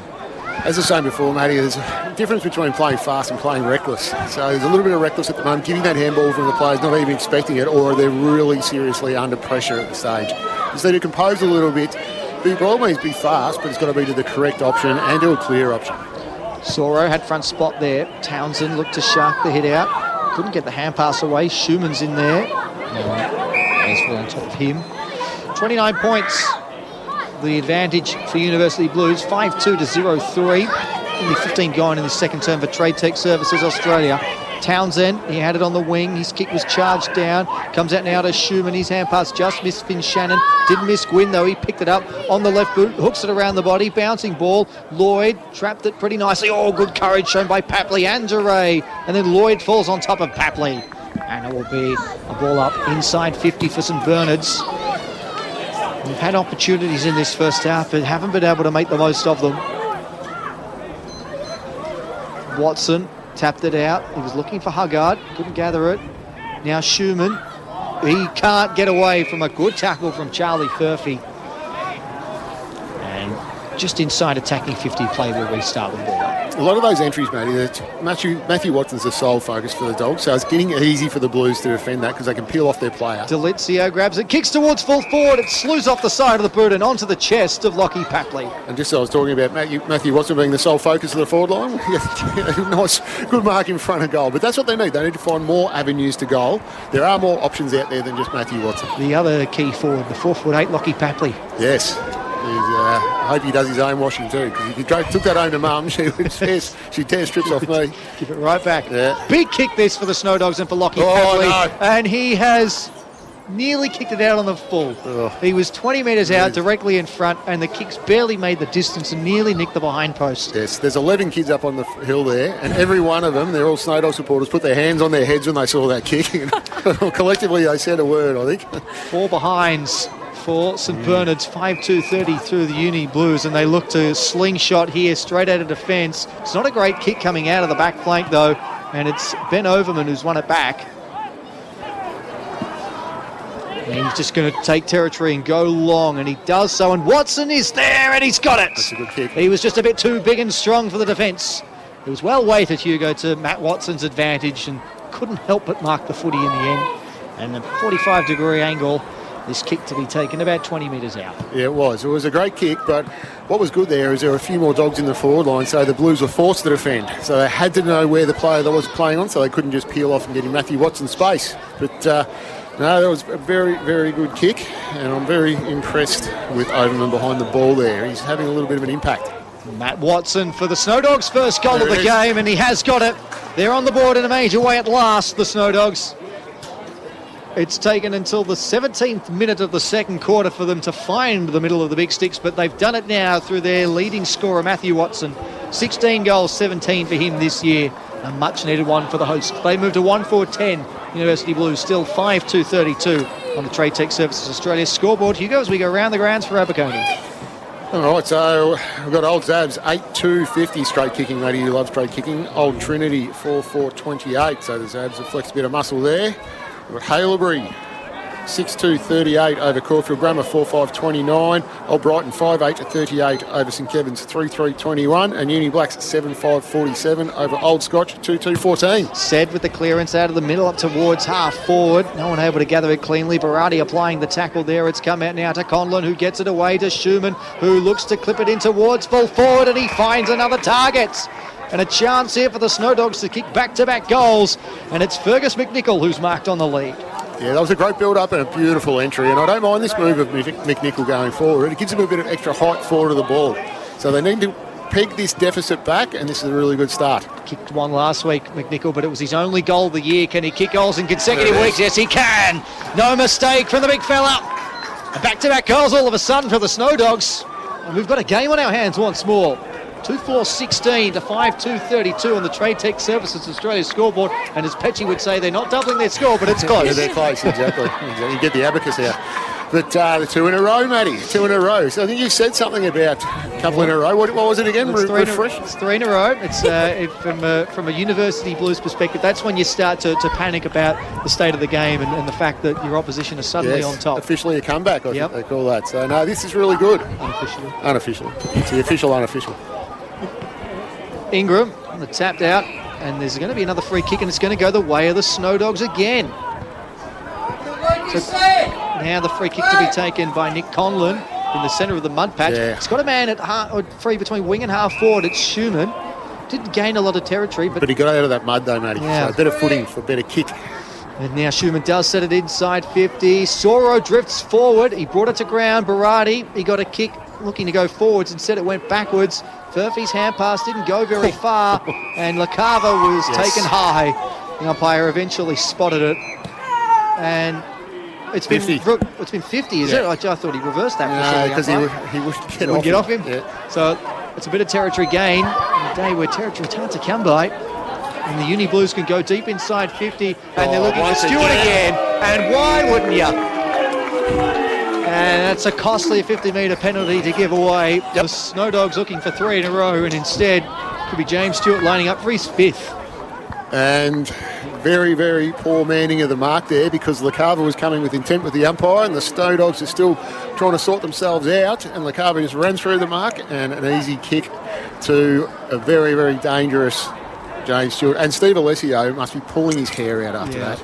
They had a little bit of a run on, bit of momentum, and now look what's happening here. Stewart comes in now, sets the kick on its way, and he doesn't miss, Matty. 5 for James Stewart. We'll have a 5. And he's not done yet.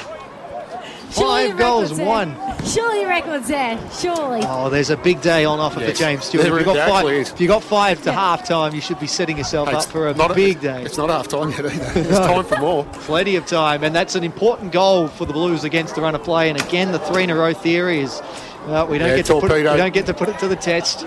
6-2-38 to 2-4-16 on the Trade Tech Services Australia score. Watch him kick 3 in the last 5 minutes when the game is over. That time, Grimley taking a turn in the ruck. Here's Conlon, though, receiving the hand pass, and he goes straight up the line looking for Watson. He was caught out of position. It's come over the back. Here's Fergus again. Can he pick it up? He does. He's set upon immediately. Lloyd applying the tackle. And they'll be locked up inside 50 here for the Snow Dogs, but not let that goal get them down. They want to get it right back here. And Sed's going to grab it here. Lloyd, good tackle. Just gets the kick away, Sed. Delizio takes marks a 3-metre kick. Still loose here. There's Furphy again. He's fallen on top of the ball.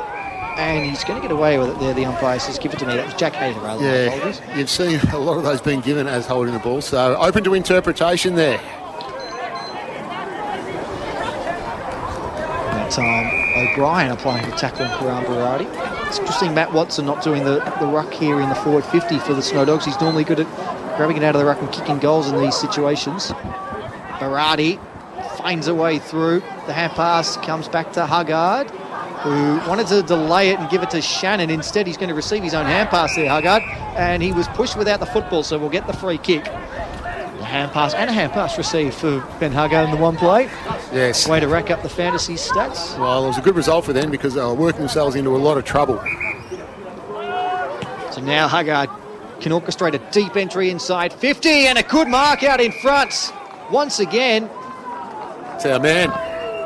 It's a good mark taken by the big fella once more. Just keeping an eye on Matt Watson there, who's limping away from that. But Luke Delizio has marked it. And I tell you what, if he can get a goal, that'll really lift the Snow Dogs' spirits. Good inclusion into the Snow Dogs side. So he's a very dangerous player, whether he's up around the ball or forward of the ball. So their forward line function's really good at the moment. 40 metres out, slight angle for Luke Delizio, and the number 10 sets the kick on its way. He's kicked it high. It's coming back. No. Oh, I reckon he has got it. Yes! Goal! Wow. Luke Delizio, well, he needed every bit of that breeze to bring it back, and it just snuck in. If we had the arc, we may have a nervous wait ahead of us, but we don't. No, that was a very, I'm not going to say a horrible kick because it was a goal, but it was very unorthodox. It was, I think you call that a floating helicopter.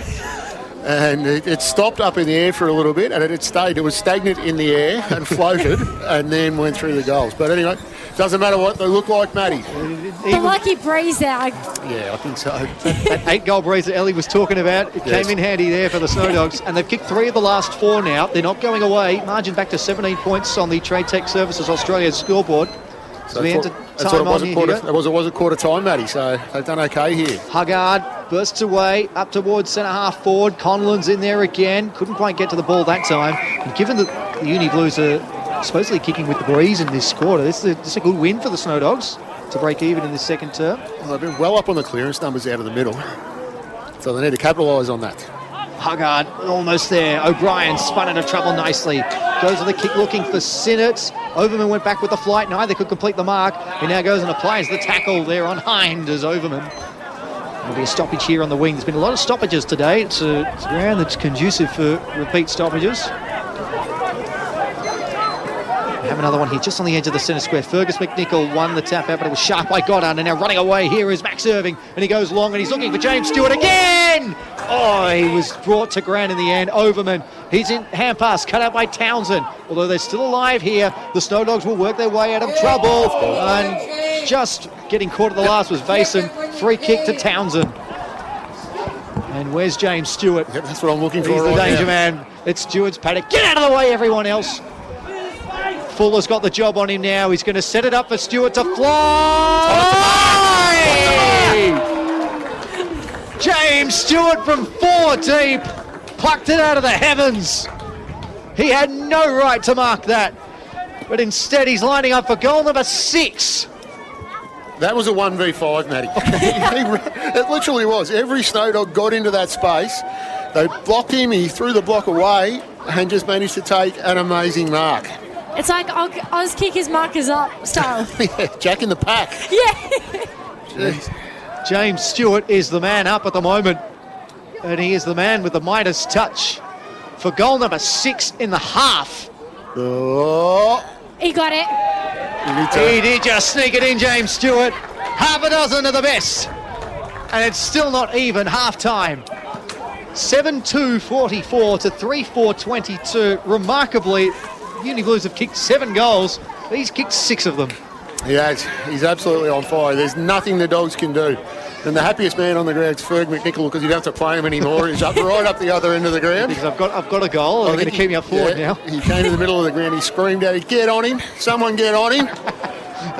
But no, he is a very, very dangerous player, and there's not much you can do when someone's got form like that. So what the Dogs need to do is put pressure on the ball carrier up the ground and try and limit those kicks coming in to advantage. Barati, he was just caught by LaCava. And as a result, the Blues will win the clearance here. A kick up towards the half-forward flank, bouncing ball. Overman's going to get there first. Caught, a tackle there. Well done by Charlie Furphy. And then another one applied. That was good pressure there that time from the Snow Dogs. Whistle, free kick, hold, Uni Blues.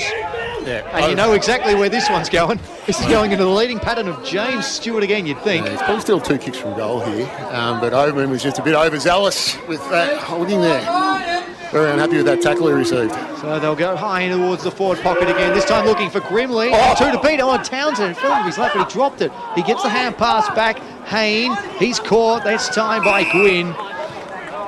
And it'll be pulled up just inside attacking 50 as the Oz Kick kids. The Bernards. Yeah, they're on. I don't see the Uni Blues Oz Kick kids though. There they are. Great little initiative having the Oz Kick kids at half time. Goddard. And doing the hand pass forward there was Curran that time. Townsend. Furphy was bumped off it well that time. Gwynn gives the hand pass away. He's going to get it back now from Soro. His kick is not very good though. Ill-directed to a 2-on-none in favour of University Blues. And it'll be 50-metre penalty. Through the space. Through the protected zone. Geordie LaCava was looking to wheel away and drive it back inside 50 and kick it to James Stewart probably. But instead he's going to have to line up for goal himself. And he'll be kicking from about 25 metres out with barely an angle to speak of. Yeah, Matthew Watson's still shaking his head at that one. He got caught in the wrong spot at the wrong time. But the umpire is right there, and that is the correct rule. So players need to be aware of that, Matty. And this is not what the Snow Dogs need just before half-time. So just 1 goal for the season for Geordie LaCava on the right boot now, and the goal umpire doesn't move a muscle. And that hurts. Geordie LaCava, a rare goal for him. And the Blues kick away. They've responded well to the Snow Dogs' challenge here in this second term. 8-2-50. Good goal kicking, Hugo. 3-4-22. Very good. We love good goal kicking. But I just had muscle memory there, Matty. I went to write it down in James Stewart's box. That's all I've been doing all day. I tell you, I need to create a wider goals column. I'm always out of space here. Yeah, I was going to say that. I mean, either I need to do that or Snow Dogs' defence needs to mark him a little tighter in the second half. I think we might need a whiteboard of some sort, I reckon. Exactly. But Steve Alessio would not be happy giving away 2 50 metres that have cost them goals in the context of the game, Matty. Soro, Barati, good tackle. He drove his man into the mud patch there. It's fun. That's what you got to do. Soro again flicked that one back. LaCava, the goal scorer. Caught by Barati once more. I couldn't imagine you as being the sort of kid who'd like to get in the mud, Matty. You would have got your suit dirty back then. I would have, yeah. And that would have been the uniform I'd wear. No, I'm a back pocket player, Hugo. We're scrappers by nature. Yeah, back pocket plumber. Where's your wrench? Soro. One there by LaCava. Kick up towards half forward. Away there from Townsend that time, a Kosh. Gwyn at ground level. Furphy gathers it. He's caught by Ryan. That'll be another stoppage. No, I wasn't good enough to carry one of those. No, working up to that. Yeah. I'd like to see a stat of how many times when players tap the ball in mid-play does it come off to advantage. I would think we'd be in a negative column. It never happens. Well, we've got half-time break to do that now, Hugo, because there is the siren to bring a conclusion to the end of the first half.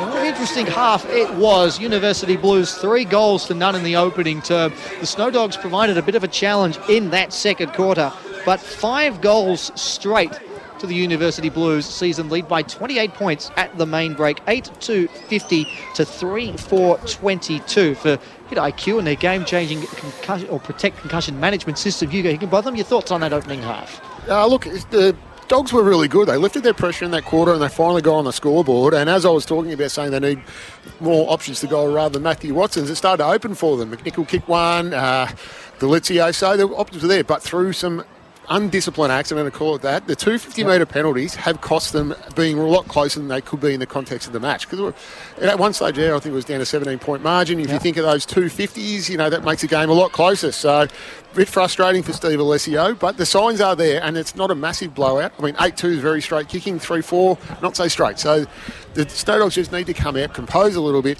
Now, what they need to get rid of is that long kick down the line to the 1-on-1 or a 1-on-2. They need to take a little leaf out of the Blues book and try and find that shorter hit up, maintain possession. But I think we could still have a bit of a game here in the second half, Matty. Yeah, they've proven that they can match them, the Snow Dogs. They just need to cut out a couple of those basic mistakes and try and tighten the screws on James Stewart, because he is the difference in this first half as we go through the goal scorers. 6 goals. James Stewart. And if you didn't try that round the corner stuff, you could already have 7. That's right. Well, I'm going to keep bringing that up throughout the afternoon now. Sam Grimley, if he finishes on 9, we'll be going back to that one. Sam Grimley and Georgie LaCava, the other 2 goal scorers for the University Blues, and for St Bernard's, Matthew Watson, Luke Delizio and Fergus McNichol, the only goal scorers so far for the hosts. This is VAFA William Buck Premier Men's Round 9 footy on SEN's Match of the Day. Stick around, the halftime show is coming up right after this. VAFA action is back, and you can catch the award-winning VAFA William Buck Premier Men's SEN Match of the Day every Saturday afternoon. Listen to all the VAFA footy action live on the SEN website and SEN app today from 1:45 p.m. Are you thinking about pulling on the boots and having a kick in 2026? If so, we'd love to have you in the VAFA. Australia's largest senior footy competition has teams suited to all ages and experience, from under-19s to seniors. Log on to vafa.com.au, check out our club directory and find a club near you. Hey guys, at GYG we never compromise on the quality of our food. That's why we only serve 100% free-range chicken. We're on a mission to reinvent fast food, because who said fast food had to be bad food? Love ya. The VAFA Rising Star Award recognises the competition's most talented young players. Each week, the VAFA Rising Star Committee receives nominations for 1 male and 1 female player aged 20 years or under who played no more than 7 senior games before this season. Our overall season winners will be declared the VAFA Rising Stars for 2026. So if your club has a young gun making their mark, nominate them now at media@vafa.com.au. Stay up to date with all the latest from the Victorian Amateur Football Association with the brand new VAFA app. Stay connected with live scores, fixtures, stats and news from across the Victorian Amateur Football Association right at your fingertips. Download the VAFA app today from the App Store or Google Play and never miss a moment. Keep up to date with everything that's happening around the VAFA by subscribing to our socials. We're on Instagram, TikTok, X, Facebook and LinkedIn. Has someone just taken a screamer or kicked goal of the year? Send us your best and we might share them around the league. Join in the fun with all the best pics, videos, stories and reels from around the competition. They're all on VAFA socials. Search VAFA and VAFA Women's on your favourite platforms. Listen in to the award-winning VAFA William Buck Premier Men's SEN Match of the Day this Saturday afternoon on SEN's new no-delay streaming product, SEN Stadium. That's VAFA Footy, live with no delay, Saturday from 1:45pm. Listen via the app. Half-time here at St Bernard's, the Snake Pit. It is VAFA William Buck Premier Men's Round 9 footy here on SEN's Match of the Day between St Bernard's and the University Blues, and it is the visitors that hold a 28-point advantage at half-time, 8-250 to 3-4-22. The headline 8, James Stewart with 6 goals at half-time. He's set for a big, big day indeed, is the Uni Blues number 3. He's already up to 37 goals for the campaign. Charlie McIsaac better get his kicking boots with him this afternoon, or he could well have some company at the top of the charts. The halftime show for Simul, Building Better Together. Matthew Donald and Hugo Higginbotham, your commentary duo this afternoon. Elly Kirlis, our boundary rider, is just hovering around the rooms of the respective sides, and doubtless she'll be trying to gather their thoughts and provide those back to us before we begin the second half. But the halftime show, Hugo, we will begin around the grounds for Abercrombie, leading real estate agency, insight, innovation, and the determination to deliver exceptional outcomes. Some big games in several divisions so far this weekend. Where do things stand at so far? Okay, so we've got Old Zavs, 8 goals, 351, leading Trinity, 4 goals, 428. And then Haileybury, 9 goals, 256, leading Caulfield, 7 goals, 648. The match of the round we have, but this is the second match of the round, the close second. We've got Old Brighton, 6 goals, 844, leading St Kevin's, 5-8-38. Getting a bit closer there, St Kevin's. And the one that I was very curious about as well. So Petchy's team, the Uni Blacks, 8-7-55, leading Old Scotch, 4-4-28. So we'll have to see whether Scotch can get back, because they did show some good form last week, but whether is that just a one-off, Matty? Well, it might be. I was hoping that it wasn't the case. I'm just looking at my tips. I'm 2 for 5 at the moment. I've got Old Zavs and Uni Blues. Yeah. But all the other ones, I'm lagging behind it a bit at the moment. What we'll do, though, is I want to look at Prem B, which is, Jace mentioned, the Herald Sun did an article that it's the third most even competition in the state. Victoria. It's quite remarkable. I mean, it makes me feel a little bit better that my tips are going that badly with them. Well, I'm glad for you. Thank you, Hugo. I appreciate your sympathy. The top of the table clash, Collegians and Old Melburnians. Now, Old Melburnians, the current challengers to the Collegians throne, but it is the Lions, 9-9-63 to 3-4-22 at this stage, a 41-point lead at the half for Collegians. So just goes to show you just how far better they are than everybody else in the competition. Old Ivanhoe have kicked clear of Williamstown. This is looking good for me. I picked this one. 8-5-53 to 3-4-22. A 7-goal second term from the holders. It's opened things up after a pretty cagey opening quarter. Beau Morris have kicked clear of Old Carey. 7-4-46 to 4-4-28. A 18-point lead there. Ajax currently got the advantage over Old Camberwell, but it is tight. 4-7-31 to 4-2-26. The real shock, I don't think anyone saw this coming at Como Park. Old Geelong, 7-5-47. They lead De La Salle by 36 points. 1-5-11. That's amazing. That is a turn up for the books. And as things stand, that's the only one that I've got wrong. But De La, sitting comfortably inside the top 4. Old Geelong, equal last in the relegation zone. Despite the evenness of the competition, I don't think anyone was expecting that result. No, not at all. So some big results there. And geez, Willie's form's really off the boil at the moment, isn't it? Or is Old Ivanhoe starting to hit their straps? That's an interesting one. Yeah, well, it sort of feels like Old Ivanhoe were never too far away. Yeah. I mean, the percentages sort of, if you sort of look at the percentages, Old Ivanhoe sort of sitting last, but a percentage of 78. That's quite a high percentage for a team that's sitting at the bottom of the ladder. No, it is. But the team up the top of the ladder, geez, they're really stamping their authority on that division, aren't they? Well, that is it. I mean, it feels like that they've got at least one hand on a grand final spot at this point. The way things are going, long way to go. We're only the halfway mark of the home and away season, but they are comfortably the team to beat. They bat very deep as well. I know they've got a lot of good reserves players, and the reserves are going well. But it's one of those ones. Will they get the speed bobble at the pointy end? The pressure of the whole situation. Well, that'll be it, because they've proven that they're good enough to do it. That doesn't. You've still got to actually do it, and you've got to do it on the day at the end of the year. Well, they did it on the day. What was it? 2024. They won the A-grade Premier Men's Grand Final. Now they're in B. So it's an interesting competition, and as it is. the senior men's as well, so there's a lot of tight games going on. Bit of ladder permutations we'll be playing out during the day. And, I mean, if the results stay as they do, it means Ajax moves up to second, which is incredible. Considering they only just got into the grand final. Yeah, they finished fourth, yeah. And then they're a dangerous side, aren't they? Yeah, no, they've been. That's been a terrific story for Lockie Buzzard and his men. That's a young group that's grown together over the last 3 or 4 years. So that's been building for a while, and you get that consistency, and it's an interesting prospect for that division. You wouldn't want to play them, would you? No, they're a real danger side. Yeah, the way that they've gone, they have been at the very least competitive in every game so far this season. They've not been beaten by too much too often. We'll continue with our categories here. The mark of the day in this match, St Bernard's Uni Blues leading by 28 points. The mark of the day for Kosh Living. Now, not a day for the aerialists. No. Pretty wet, cold, miserable conditions. But has anyone put their hand up? Well, he's taken 2, the juggling one at that end and the pack mark where he flew at this end. So James Stewart at the moment, none of his goals have been too impressive, though. They're all just run-of-the-mill, straight drop punts going 45, 50 metres straight through the middle of the sticks. So, but no, he's in front at the moment for mark. But I do know that Moa Kosh, he's not a bad mark, and he usually pops up for one good one during the game. So let's keep an eye on him. All right, well, if we had a play to watch category, yes, Kosh well, maybe we do while we're padding at the moment. Yeah, I don't have it here. Majok Kosh will be the one. Yes. Luxury, modern and designer outdoor furniture, Kosh Living. You were talking about goals. The goal of the day for Essendon Ford. Well, Delizio at the moment, because that was a floater that hung in the air. It stopped. It looked like a helicopter in the flight path here at Tullamarine Airport, and then it just drifted in. There'll be UFO sightings around.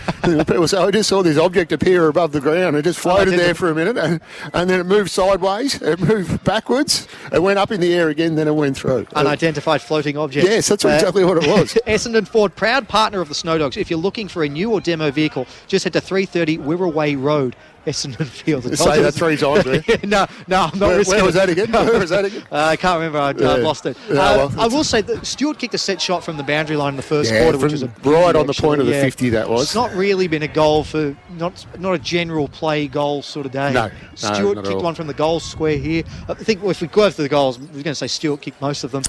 He has got 6 to his name. An injury update thanks to Orthosport Victoria, a team of 13 skilled Melbourne orthopaedic surgeons specialising in treating musculoskeletal conditions and injuries. We saw Marcus Holland.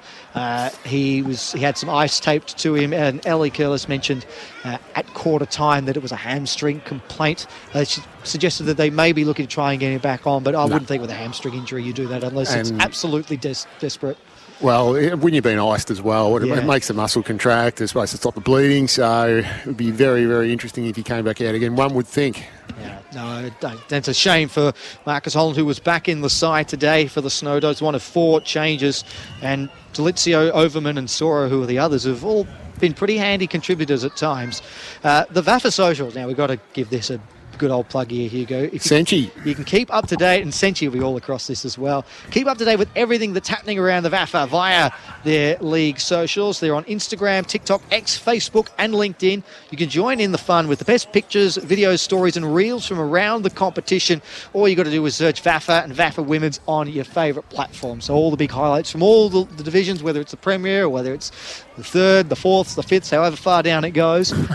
If there are any highlights worth drawing to your attention, Senchi, our man, 270,000 followers, will be all over it. And, of course, how could we forget the award-winning podcast for the love of the game? It is the official podcast of the VAFA, and it has all the latest news, views and analysis from around the VAFA, plus a few laughs as well and some shocking tips. We need to include that in the credit. Jason Bennett, myself, Matthew Donald, Braden May. You can download that wherever you get your podcast. Yeah, Hugo, you're in there usually. 3-time Hall of Famer. Download the VAFA app as well. Download the VAFA app today and get live scores, ladders, upcoming fixtures and all the latest VAFA news and views right at your fingertips. Just search VAFA in the App Store and download it now. 2-time Premiership coach, 3-time Coach of the Year, Hugo. Correct. Don't forget that. And keep up to date with everything that's happening in the world of footy with the Herald Sun, both in print and online at heraldsun.com.au. The halftime show for Simon Building Better Together. Hugo, for St Bernard's in this second half. Yes. How do they get back into the match? They've got the breeze in this third term. Yep. How can they get themselves to within striking range? Well, the pressure that they lifted was excellent. They need to bring that again this quarter. They also need to take away the easy option of the Blues, because the Blues have a really good ball possession retention game. That hit up kick, they need to get in amongst that and make it harder for them. So they need to pressure the closest easy option first. Leave the long down the line stuff, because that's what you want them doing. Take away the close easy option, put the pressure back onto the Blues and try and get them to retreat a little bit with possession and then cause that turnover. That's got to be their sole focus. What sort of margin do you think they need to be within at three-quarter time to think, we're a chance here? What are we now? 28 points. Geez, you want to be around that. If they could get it back to 15 points, I think then there's a possibility. Anything, if it's still around 20 at three-quarter time, I would say it'd be very, very hard to from there. Bearing in mind they'll be kicking into the wind in that final well, turn too. Majority of the goals have been kicked into the wind, realistically. So that's a bit of a furphy at this ground. I was waiting for that. We have to get one in somewhere. Yes. But once you get to halfway, you get protection from that hill from the breeze. The breeze is not that strong up here, but it is fresh though. As I've gone for the wall. And I've noticed actually. I'm sort of thinking about donning mine in the second half. I tried to hold staunch for as long as I can. What am I doing? I'm an old man, semi-retired old man. I need to put the jacket on, but no. First goal is very important in this in this game now. So if the Dogs can get the first one, put a little bit of pressure back on the Blues, and then just start to peg away. Not let the Blues have that easy ball retention movement around the ground, and limit a few of those turnovers, and maybe be a bit disciplined at stages as well. No more 50s, I would be saying. And closest to the pin, how many Stuart finishing on? I'll say 8. Nearest the pin. Ellie, you're back. Welcome back. Thank you. What's your guess? I'm gonna go by 8. Yeah. I'm still sticking by 8. Yeah. Go big or go home. He's kicking 10. No, we want 10. I've got to back it to happen. Can I say 11 even just to you wrap it up? You can say whatever you want. Say whatever you want, Ellie. I'll tell you what I would. I've never asked anyone if I could say anything on this medium. I just open my mouth and anything comes out. Tell you what I would like you to say though, Ellie, because you've been in the rooms working overtime to get all the notes. What the coaches' focuses were for the second half of these two teams, starting with St Bernard's. Yeah, I'll go St Bernard's. So they basically they're looking to drop and help out as soon as they see those open players, help out. Even just with those 1v1s. Yep. They need that run. They're looking to continue that run, and they need that run in the 1v1, and they're not out of it. They want everyone to stay calm and keep going. Yep. Just chip away at it. That's what they'll be saying. Yeah, 100%. Very good. So they're 28 points down now, St Bernard's. The second half begins. They'll be kicking with the breeze. Not that that's helped anyone really in this game so far. What have we had? We had 5 goals kicked into it. Or 5 goals kicked with it, rather, and 6 kicked into it. There you go. Which is interesting. No advantage whatsoever. Start of the second half here. Uni Blues leading by 28 points. It'll be the Snow Dogs who get the clearance. Kick up towards full forward. It was from Huggard. He was looking for Delizio. The umpire waved play on. Umpire Higginbotham disagreed. And then it's a high kick from O'Shea. Player Higginbotham might mark this. We've had Coach Higginbotham all afternoon, and suddenly the player and the umpire have just got involved very quickly. It's gone out of bounds on the full, the kick from O'Shea. And it will be a chance here from the Snow Dogs. Will be right behind the kick to be taken by Papley, who's kicked 3 behinds today. So predictably, he'll probably kick the toughest of the lot. And he's about 25 metres out. We're right behind the kick, Papley. He'll look to go around the body, open things up. He's got it around the body. And he's just missed it. Shanked it. Yep. And when you've got Grimley kicking goals at one end, Papley's kicking points to the other. He's got 4 behinds this afternoon, Lockie Papley. It's not quite Ablett and Salmon. 3-5-23 to 8-2-50. We've got an Ablett out there. We do. And Sam at the other end. Taylor Duray with the kick back in. They've got in the way of each other. It's not quite going to get to the line, though, the spoil. Although it'll be one back here by the Snow Dogs. Kick inside 50. Papley was held. And he's got another look at it, Lockie Papley. Well, he's got to kick one eventually. This time he'll be kicking from just outside 50 metres. Yeah, you think the distance may test him, but geez, that was chaos there by the Dogs. They were very lucky to get away with that. 2 players spoiling each other when both should have taken the mark. So just lack of communication there, but it's come off. But I'd be looking for this to hold up into the square. Gilliam wanted it short, but he would have been right up against the boundary line of the kick Vander. But Papley is going to back himself in here. He'll kick from a couple of metres outside 50. He's kicked 4 behinds to this point. He's going to give it a ride here. It's not going to have the distance. It'll fall short. Watson's going to fly. It's come off hands. It's bounced up on its point. And in the end, O'Shea just sees it over the line. No real risk involved in that. So a couple of behinds here for the Snow Dogs to start the second half. 3-6 plays 8-2. This quarter brought to you by Community Bank Keilor East. As the Blues work it back into the field of play already. The mark taken by Ingram at half back. And he goes with a kick down the line. Spoil comes. There's Ablett. And it's just locked up once again. A stoppage now between wing and half forward for the Snow Dogs. Stewart's come up into the ruck, so that's interesting stuff. No, we can't be having that. But he's actually not in the ruck. He's just come up the ground a long way. Oh, even worse, he's playing as an on-ball. He wants to help out. That's what he wants to do. He needs to get back to the square and kick more goals. He's been too selfless. You've got to be selfish in this situation. Free kick to the Snow Dogs here. Taken by Luke Said. He's too far out to score. He's about 70 metres from home.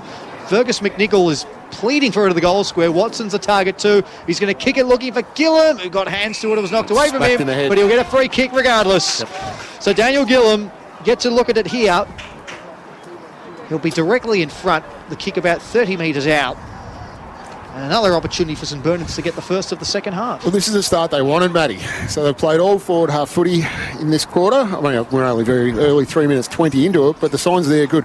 They're taking away that easy option of the Blues, so they're not getting that simple 25-metre possession, and then they're getting multiple entries. So they just need to start reflecting that on the scoreboard.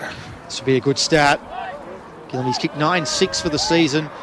Big kick, this one. Can he convert? He's pushed it, and he's missed it. That's another let-off. They're peppering away at the goals. That's 3 behinds to start this second half. If I was St Bernard's, I'd keep going the way they're going. They wanted that good start. I'd keep going at every opportunity. No, exactly. The pressure they brought is fantastic.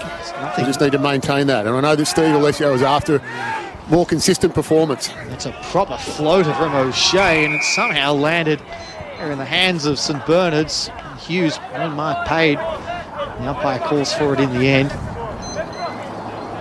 Soro tapped that back, but there's only Blues players there. Hayter kicks long, looking for Stewart, who is he's strong. Well, he's not going to mark it. He's going to get the free kicks today, James Stewart. It's his day. The problem is he's too far out to score. He instead goes with a kick up the line. He was looking for Goddard, who went back with courage, pedalled it to his own advantage, and he walks into goal. And he's kicked a ripper. Goal. Wonderful goal from Goddard. Essendon forward, goal of the day contender. Showed great courage going back with the flight. The ball fell into his lap, and then he just walked through and finished it off magnificently. And for all the St Bernard's dominance, the Uni Blues, with their first entry of the second half, get the first goal of it. 9-2, 56 plays 3-7-25 on the Community Bank Keilor East scoreboard. And we put that down as a goal assist to Stewart, because it was as a result of his action. Not putting it in the column. Yeah, no, well, you need an extra column on that sheet. But no, that just shows you. I mean, it's basically the same scoring shots today, 11-10, and we've still got a 31-point margin. So Soro taps that one down, lands flat in that mud patch, applies the tackle. Soro, that time on Gleeson. Said had an arm pinned, couldn't get a disposal away, and that's been called by the umpire once more. Soro flicks that back. Just got a little kick there from Conlon. Now has to turn tackler. He gained about 15 metres there to the Snow Dogs. Soro's going to have big numbers today for tap-outs. He's winning everything. He's fighting in after it again here. And it's hacked off the ground by Goddard. He just kicked the last goal as a beauty as well. That time Hughes just hacks this one out towards the boundary line. It won't go over. It'll stay in the field of play, and it still stays in the field of play. That's a bit unlucky there. Yeah, it is. From Gwyn, because he made the play, he hand-passed it along the line and looked to follow it up, but before he could retrieve it, it bounced out of play, so it's going to be a massive free kick to the Blues. To be taken by former Footscray VAFA Premiership player Taylor Duray. There's 2 references to that. You see last year's triumph. And he goes down the line for the Blues. Ill-directed kick, and Ablett showed good courage and was cleaned up by Grimley and will get the free kick. Ben Ablett, and he wastes no time. He hands it across to Overman, who goes looking for Watson. Lloyd comes in from the side, got hands to it, couldn't complete the mark. It's at ground level now. Lloyd turns tackler, ball spills free. Going after it there was Conlon. It's bouncing away from the St Bernard's goal, but they've won back possession, or have they? Gwynn, he nearly got it in the end. And then Hughes was taken in a strong tackle just on the edge of the mud patch. And it will be a ball up. Just be looking for some lateral movement out of this congestion now, matey. It's a very forward running, everyone trying to break through the front of the congestion. Soro flicks that one back to Sed, who just spirals a kick inside 50, over the head of Watson and Conway. Getting back to meet it there was O'Brien, who looks to fan a kick across the field of play, and has that gone out? No, it's inside the arc. I would notice that, matey. Inside the arc, yes. Just. Well spotted, Hugo. Yeah. That's why you're our expert for hit IQ. Expert special comments. Got a good eye for that. I'll keep an eye on those ones. Depends if you ask me or Petchy, whether you're an expert or a special. Yeah. I'm saying yes for that one. Thanks, Elly. Ingram had front spot on Soro that time. O'Shea. Now Goddard to Furphy. Sinnott was caught by Ryan over the line for a boundary throw in. Yeah, the Dogs' pressure is still very good. They're taking away those easy options. Probably superior field kicking for the Blues at the moment, but they're just struggling to make that most of the other opportunities that appear when they're forward. So they need to capitalise on those.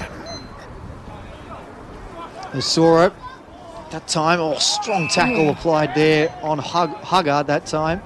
It was Townsend who applied the tackle. When I went inside the Uni Blues rooms, they're looking to be predictable and ramp it up another gear. Right now, it's sort of there, but they've got to keep going. Berardi over the top. And they haven't been able to get the territory dominance, but they've been ruthless with their efficiency. Yeah, one inside 50 for one goal. 9-2 for the day. They've made the most of their opportunities. That's what gives them advantage at the moment. High kick around the body. It's been touched off the boot, so the mark won't count. Hits the deck. Berardi was in there, looked to flick the hand pass out to Sed. It's come out and Sed to Gwynn, who goes short with a kick. Padley was cleaned up badly there. That's hurt them both. Yeah, both gone to ground there. Great courage, no malice, just two players with eyes on the ball. Padley one way, O'Shea the other. And there's a bit going afterwards as well at full forward. Conway. Yeah, Cam O'Shea, he's just counting numbers at the moment. It's got him in an unfortunate situation, Matthew. Well, that's great courage from both players, really. Eyes on the ball the whole way. But Papley definitely taken high and will get the free kick. Yeah, poor Cam O'Shea there. He's struggling to straighten up at the moment. His knees still bent. This is not good for him. Well, that's what you want. Both players going at it. I don't know if he wanted that. Yeah, what more do you want out of that contest? That's all you asked for. Papley, his fifth attempt at goal. 5 times the charm for Lockie Papley. At long last, he's got it. And there's a bit going on afterwards as well. The goal will still be paid, but there was a shove on a Uni Blues player in the aftermath. Yeah, it was Ferg McNichol. McNichol is he's got the goal. And there's a bit more too. Yes. And he's down now, Hill. I think he's copped one in the back, right where you don't want to get it. And it's on now at full forward. Seriously on. St Bernard's players and Uni Blues players all at it. O'Shea's in there. He's all right once again. Watson's in there. Savon, we've got a jumper gone. Yeah, have to. Someone's running around topless out there. I think that's Conway. I think hard to know without a number painted on the back. It's all been sorted now. Yes. They've exchanged phone numbers. And in the midst of all that... We've got a shot on goal. So I think it was a 50 from the centre of the ground due to the infringement in the goal square. And now we've got a shot on goal. It's like being in a schoolyard, just like breaking up the nonsense. Like, that's enough. They're all getting detention afterwards as well. Meanwhile, Tom Ingram with a free kick, a 50-metre penalty directly in front, 30 metres out for the quick reply. No, he's missed it. Lucky. Hung it out to the left. Did you say what the nun says? Did you go to a Catholic school, did you? Obviously. What nonsense? Oh, nonsense. Oh, nonsense. I thought you said what the nun said. What did the nun Now we're in a good mood for that. Yeah. The nun said nonsense. Yeah. No more nonsense. No more nonsense, right. Overman. So we look to tidy all of that up with a kick back into play. Duray knocked it away. And then Irving back to Taylor Duray on the trusty left boot in towards full forward. Townsend got hands to it. It was knocked away from him. Good defensive pressure. And St Bernard survive. kick out towards the flank. Here's Gleeson. He's caught by Ryan, gets the hand pass away. They retreat a bit there. Kirby brought in a sling tackle. Umpire Wade play on. We'll get Hugo's thoughts in a minute. And then LaCava got it back from Lloyd. And the pressure is strong here from the Snow Dogs, and Watson getting involved has locked things up. And there's more push and shove going on. There's just a bit of heat in the game now, Hugo. Yeah, there's a little bit of spice going on down there, and that was a very heavy tackle by Matthew Watson. Ingram that time. Hayter got away from his man, kicks it up towards Townsend, who might have been held. It comes out now to Berardi. That was a flick. Definitely wasn't a hand pass. Kicks it out in front of Ben Sora, cousin of Matt. Marks in front of Duray. He's got McNichol in space here if they can get it to him. The kick's up towards Delizio now. He's got a one out here, McNichol. He's got separation on Conway. The kick's got to find him. And he just dropped it. And then the numbers arrive here for the Blues. They are able to tidy up. Hill, who looks okay now. Well, he looks okay. The kicking is gone askew. It's out of bounds on the full. And Hine took a big divot there on the turf into the mud patch over there. Ferg McNichol had to take that out in the hands, not trying for a chest mark. High kick, Watson the target, a Kosh front spot. Neither could gather it. McNichol applies the tackle there at that time. But the kick from Ingram gets away. And then Delizio picking things up with a tackle of his own. Another stoppage here, wing and half forward, and Got a bit going more on now is a Djibouti. blood rule. Yes. And that's Majaka Kosh who's coming off the ground for all the Sport Victoria, it looks like. There's still a bit going on down here in the Snow Dogs forward line. No, it's Taylor Giray, in fact, who's going off with the blood rule. It's been good today across the back line, Taylor Giray. What's going on here? What the Snow Dogs need to do is just focus back on the footy as well. They're getting caught up with all this byplay, and they're not realising that they need to be pegging this margin back instead of going the wrong direction. It's Conway, actually. I'll get it right on the third time. He's just everyone else is sprinting towards the bench. He's just walking towards it, so it caught me off guard. So he's got his jumper back on, but he may need a new one if and he's not taking any time, is he? No, if there's any red paint on it. Not in any rush. No, he's quite happy to just. Well, he's not eating any time off the clock because there is no clock ticking at the moment. But we have to sit around here longer too. These come off. There is a bit of weather coming, Matty, I noticed on the radar. Oh, that's great. It's going to make an interesting VAFA crunch time. Yeah, might have to do Whistle, some free inside. kick. Possibly the drive home as well. Yeah. To be taken I'm here a by public Sed. transport operator. Oh. I'll stand on the corner and wait for the bus for 25 minutes. It won't turn up. Sed looking for Watson. Knocked away. Dangerous spoil, and it's actually gone out of the play. Now, could that be insufficient intent? No. Oh, I think it was, just a It's a marking long spoil. way away from the boundary line. Would have been hard by the umpire to call that one. Yeah. But not impossible, though. No, we've seen it before. Boundary throw in instead. Once again, we're in the Dogs forward line, but they're just not capitalising on this. They need to get some more score on the board to get this back with a bit tighter margin. Just one goal for them in this second half. McNichol. Oh, he's missed it on the ground, and it's snapped in a goal. He's missed it. Oh, Come on, Ferg! oh. Hugo Higginbotham was all over that. He was ready to call that goal of the day. You Get were down your pumped. glasses. You were pumped for that. The game's been as flat as a Carter's hat, and we just needed something like that. 4-8-32 to 9-3-57. The Community Bank Killer reached the scoreboard. All the analogies are coming out left, right and centre here at the Snake Pit this afternoon. Hey, you did warm me, Matty. I did, no. We take our fun seriously here on Match of the Day. LaCava goes out. great mark. There he is. You were calling for it, Hugo. There's always building. There's always one. That's a good mark. Good call there, Hugo. Yeah. Kosh living from a Kosh. Mark of the Day contender. Is in board. Now to Furphy, who looks for Hill. He's got to run onto it now. How's his kicking this time? Better. Duray marks. Massive amount of space out in that wing, and they're just giving it away to the Blues at the moment, the Dogs. Ingram sidesteps his man. Nice agility from the big fella. And then he drives it long inside 50. Townsend! Mark between two Snow Dogs. And James Stewart's decided he's just going to share the marks inside 50 around now, which is, well, I mean, I'm sure Matt Smith will like it, but the neutrals, livid. Yes, exactly. But interesting player, Townsend. He's not overly tall, but he can play tall. He's got an amazing leap on him and a very good overhead mark. So probably he'd be lucky to get the third or fourth defender as well down there, considering the other firepower they've got there. So they're all getting involved now, Matty. He's kicked 13 goals, 4 for the season, Ben Townsend. He comes in now from 45 metres out. And when you give him a rap, they put it out on the full. Every time, Matthew, every time. Like clockwork. Commentator's curse. Yes, He's still kicked 13-4 for the season. Yes, he still hasn't missed today. No. kick comes back in. Ingram fronts, good position. Couldn't mark it though. Brought it to ground and players dive on top of it. So it will be a ball up. But once again, they just have not been able to capitalise the Dogs on all those entries they've had this quarter. Need to make something of this. Hayter back to O'Shea. And he falls to ground, O'Shea, and lots of players fall on top of him. So it's at 2 inside 50s for the Uni Blues this quarter, and they've taken 2, well, actually, 3. They had the 3 because there was the 50-metre penalty, but they've generated 3 efforts at goal. 1 goal, 1 point, 1 out in the full. O'Shea. Delizio trying to crash through. Good tackle by Irving. Wouldn't let him past. Now wing on, ball up on the far side of the ground, centre wing. O'Shea into at that time though by Gwynn. Ingram. Curran. Neat little underground hand pass, but sent it round without it. And then caught his man high, so it'll be a free kick to Gwynn. Worked hard through the midfield today, Dylan Gwynn. You'd expect no less. Sets a kick up towards half forward. Soro was there. Come off hands to Lloyd. Furphy. Goes back to Akosh, 28 to 29. Now O'Shea's providing run here, and the kick's not going to find him. It's just a little short dink instead. That time to O'Brien, who goes with a kick further afield to Duray, who was cleaned up front on contact.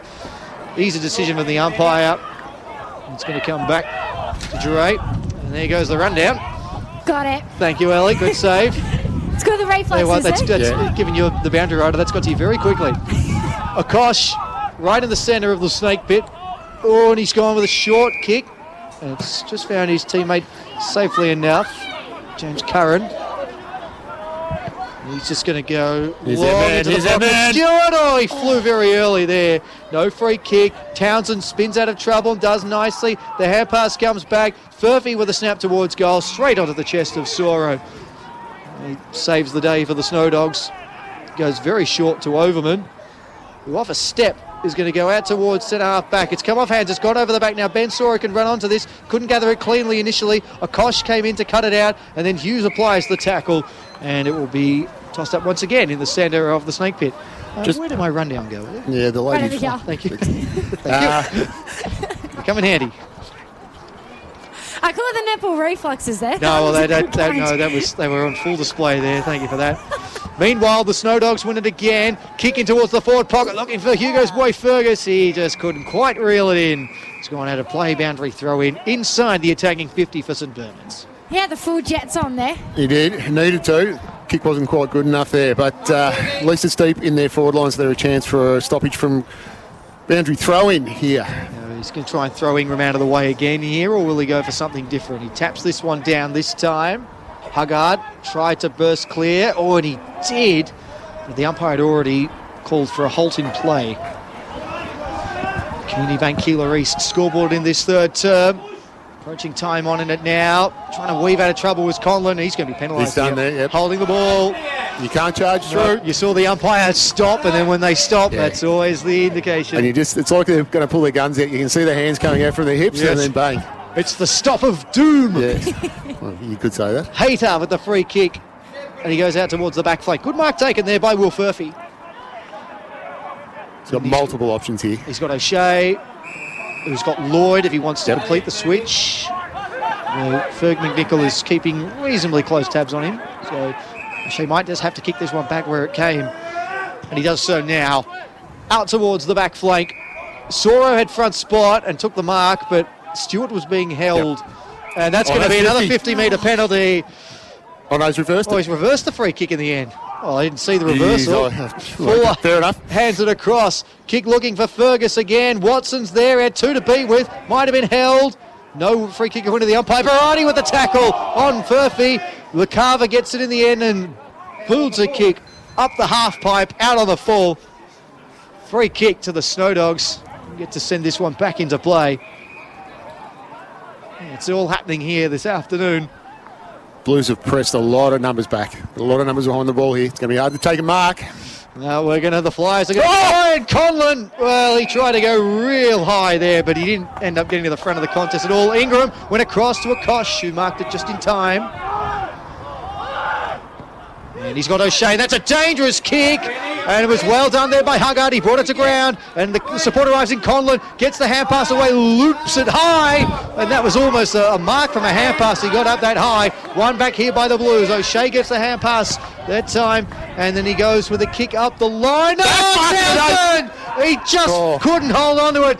And then Ablett goes into Berardi. He's caught in a tackle. Somehow it comes clear. And they're away here. Said clips it up towards full forward. The numbers favour the Blues. And the mark's been paid and taken in the end by Furphy. And I tell you what, Townsend held on to that for a split second longer, Hugo. Well, mark of the day was wrapped up in a bow. Gary Ablett was mark of the year, and Townsend held on to it for twice as long as that. Oh, and he's going to play again, Townsend. He's got a taste for it now. He's hit the deck there. Play on's the call, no mark taken. And it's been locked up once again. Marty Gleeson, the last to have hands on the footy there. And Tom Hill, who's been to the wars in this third term, going to the bench now, and he looks rather proppy. Soro, Townsend, and Curran. Furphy, caught by Ryan. Stoppage again. The Dogs' pressure around the ball's been excellent this quarter, but it's just not creating enough opportunities forward for them. Soro just threw Ingram out of the way, kicks it high towards McNichol at front spot. Conlon's there at ground level, flicks it out intelligently. Berardi couldn't gather it cleanly. He's got to go in, fight for it now. He's still going, Karan Berardi. He's done well. Gained a couple more metres in rugby league terms, but it's not going to help him here. It's a ball up instead. It's gone a bit way, that game, hasn't it? It has. Grimley, Berardi taking a good tackle.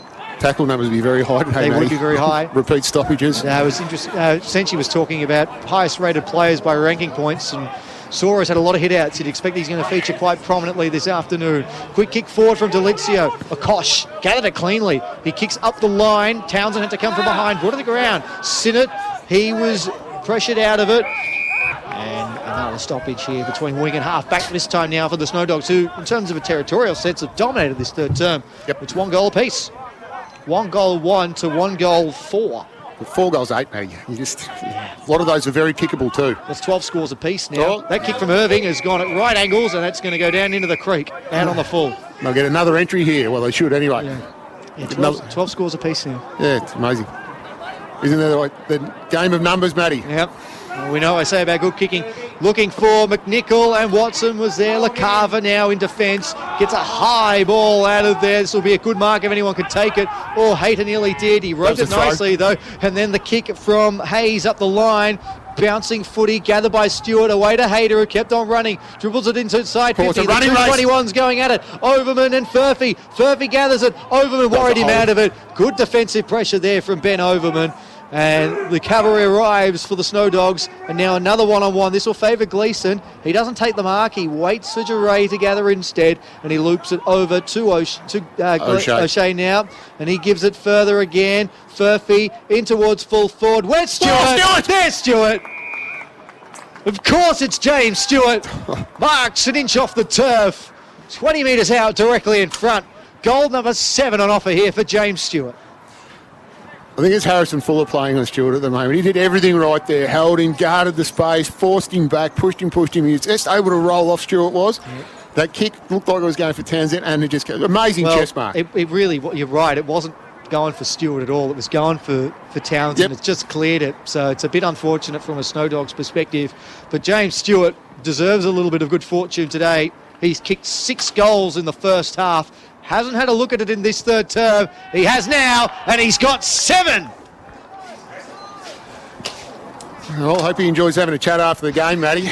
Oh, hang on a minute. Yeah, I've gone early today. I beat you to it. You're usually gone by now anyway. I'm waiting for something. Yeah, I probably normally would have done it halfway in the second quarter. Yeah, I was going to say, you've got too much on your plate today. Yeah. One up in the play-by-play commentary. You're doing a fantastic job too, Matty. That's why the caller of the VAFA, the voice of the VAFA. But it's just that's only the 4th entry for the quarter for the Dogs. So, the Blues, sorry. The Dogs would have had 10 entries this quarter. Yeah. And for 1 goal. Soro won the hit out, and then rove the hit out. Kicks up towards centre forward. Taylor Duray doing what Taylor Duray does best. Winning the ball back, nullifying attacks, and he's done so again here. Looks to distribute the ball out towards the wing. Grimley's the target, and he gets it away really quickly after taking the mark. Over to Hayter, who goes towards Sanar Ford. Furphy, he wants to get the hand pass. One more to O'Brien. Where's Stewart? O'Brien's looking for it. There's Stewart! Got it! There's Stewart! 8 for Stewart. 10 is on. 10 is on. Big bags, here we come. Too much time. James Stewart is on a hot streak at the Snake Pit today.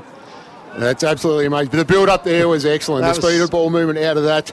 Remember, they lost the clearance there as well, but you could just see that coming a mile. It's like when you see two cars approaching an intersection, you go, there's going to be an accident here. I can see the accident. As long as in slow motion there, but that was fast ball movement. That might be a team goal of the day, that. It was just such good play. Yeah, amazing. Absolutely amazing.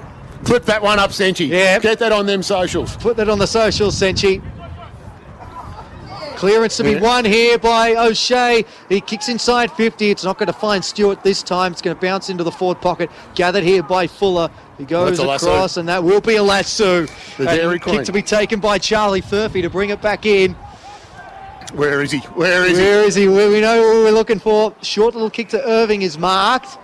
He's 1.5 kicks from home here. Yeah. So just enough time to find James Stewart. There he goes. He's moving up, Stewart. Where is he? Look for him. Don't kick it to anyone else. Soro's getting down into the space. He got short, though, as Irving. And he does find a teammate on the paint of 50. This will be a tough shot. Won't be long to go in this quarter, I think. Couple of minutes, Matty. I think that's James Curran who's got this one.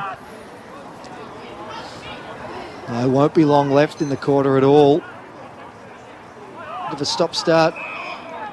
Call to go now is Curran. He will. He'll have the flying shot from 50. Stewart's there. Oh, he had hands to it. Shannon gets the kick away. Lands fortuitously into the lap of Sed. Now where? Looks to get the hand pass across. Does so. Kick across the field of play is nice. Mark taken by Utica. They've defended this part of the ground really well here, the Uni Blues. So there's not a lot that the Snow Dogs can do in terms of ball movement. Sed gives the hand pass across to Hughes. Now to Overman, who will look to run. Indulges in a bounce. Goes on the left boot. It's an awkward looking kick. Nice work there by Schumann. Goes with a kick inboard. Oh, straight to Hayter. And Marty Gleason. Clean up Gleason as well. They both wanted it. Well, you'd rather that than neither of them wanting it. Hayter, called to go now by the umpire. He's got no idea where he wants to go with this, so instead he looks to switch. That is a very nice kick. And a good diving mark taken by Ingram. And Stewart's calling for it. And Ingram's going to go, well, he's going to change his mind at the last. Might have come off hands in any case.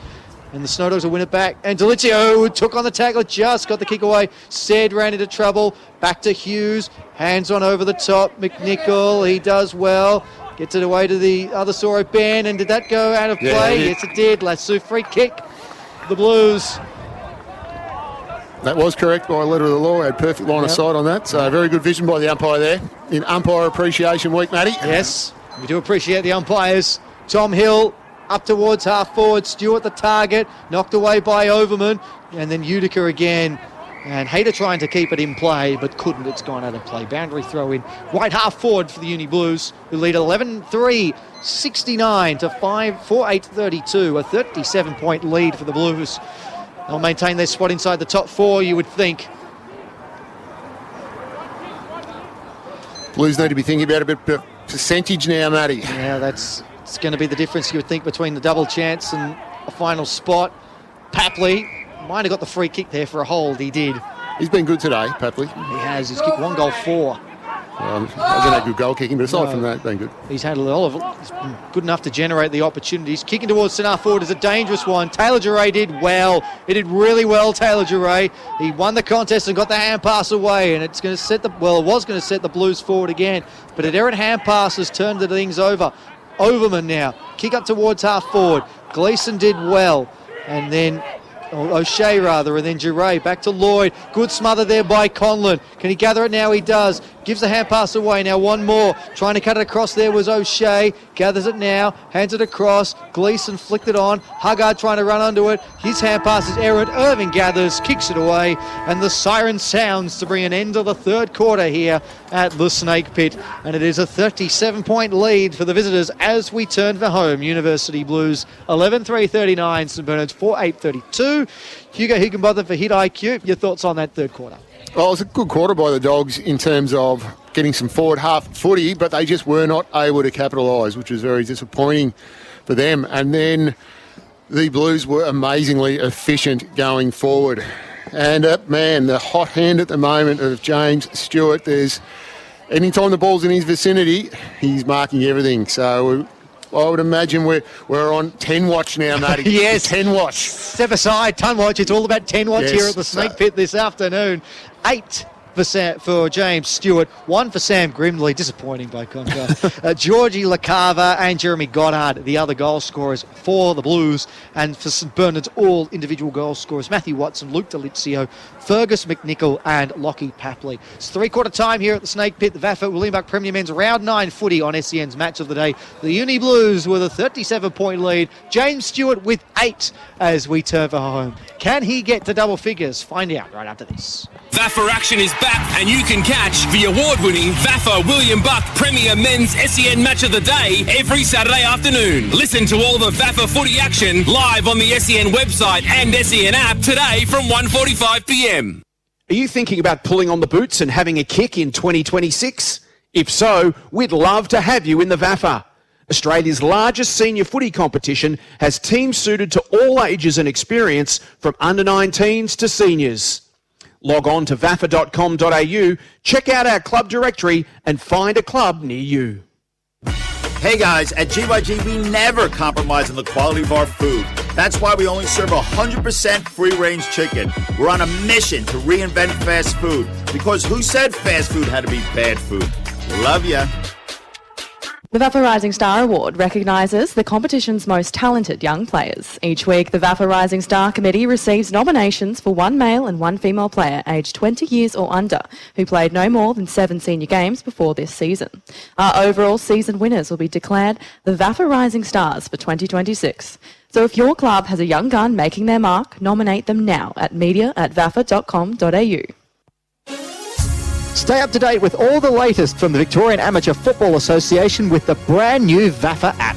Stay connected with live scores, fixtures, stats and news from across the Victorian Amateur Football Association right at your fingertips. Download the VAFA app today from the App Store or Google Play and never miss a moment. Keep up to date with everything that's happening around the VAFA by subscribing to our socials. We're on Instagram, TikTok, X, Facebook and LinkedIn. Has someone just taken a screamer or kicked goal of the year? Send us your best and we might share them around the league. Join in the fun with all the best pics, videos, stories and reels from around the competition. They're all on VAFA socials.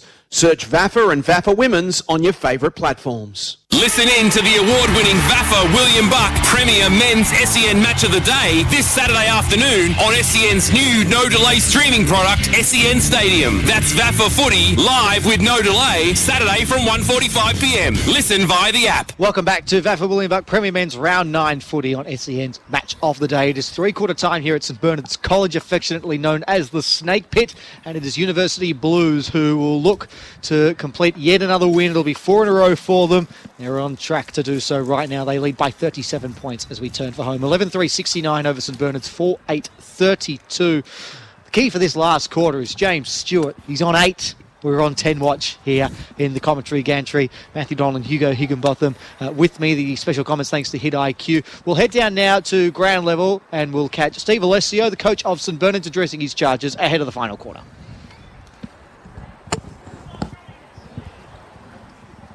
No, we won't do that, actually. Instead, we'll just sit here a bit more and talk a bit more about how impressive the Uni Blues have been today. And to be fair to St Bernard's, they've had moments where they've been good. They challenged in that second term, and in terms of a territory, they were dominant in the third term.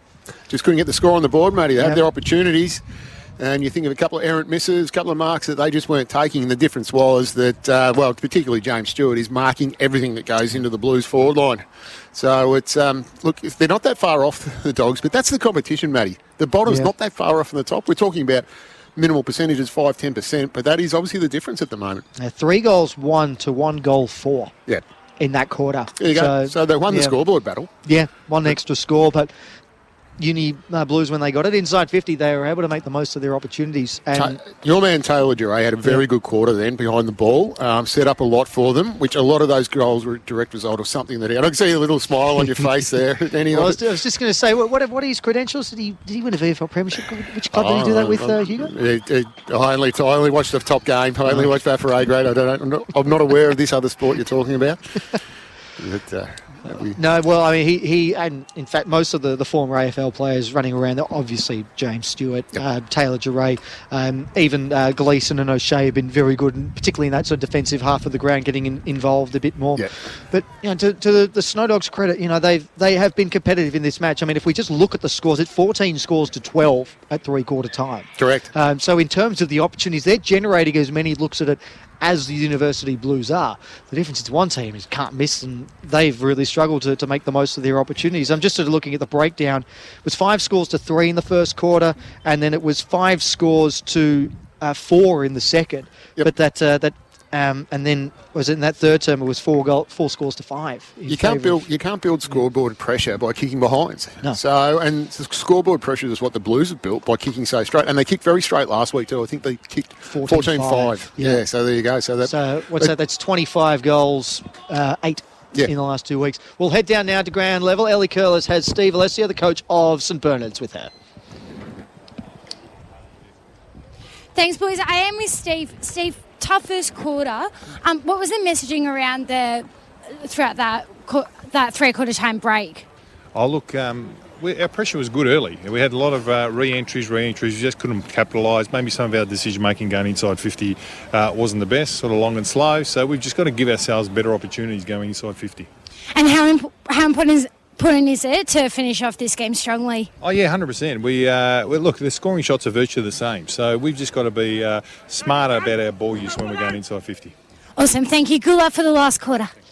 Thank you for that, Ellie, and to Steve Alessio, and indeed to all of the coaches who give their time and their efforts for us, and provide great insight and access, and makes the coverage a better product overall. We've had a clean slate today, mate. We did, First one in weeks. You're right. No, we did, and we have to credit both of the coaches as well. We didn't quite catch Steve's address, but no, we were none for 2, which is the first time all year, a clean bill of health on that front. So no profanity slipping through to the keeper, which is always a great result for everyone involved in the broadcast. Well, we've got front row seats now, Matty, this quarter. Well, this is where everyone is going to be behind the goals at the left of your radio dial, the college end in this final quarter. James Stewart is on 8. Is he going to get there? Oh, I think he will. He needs 2.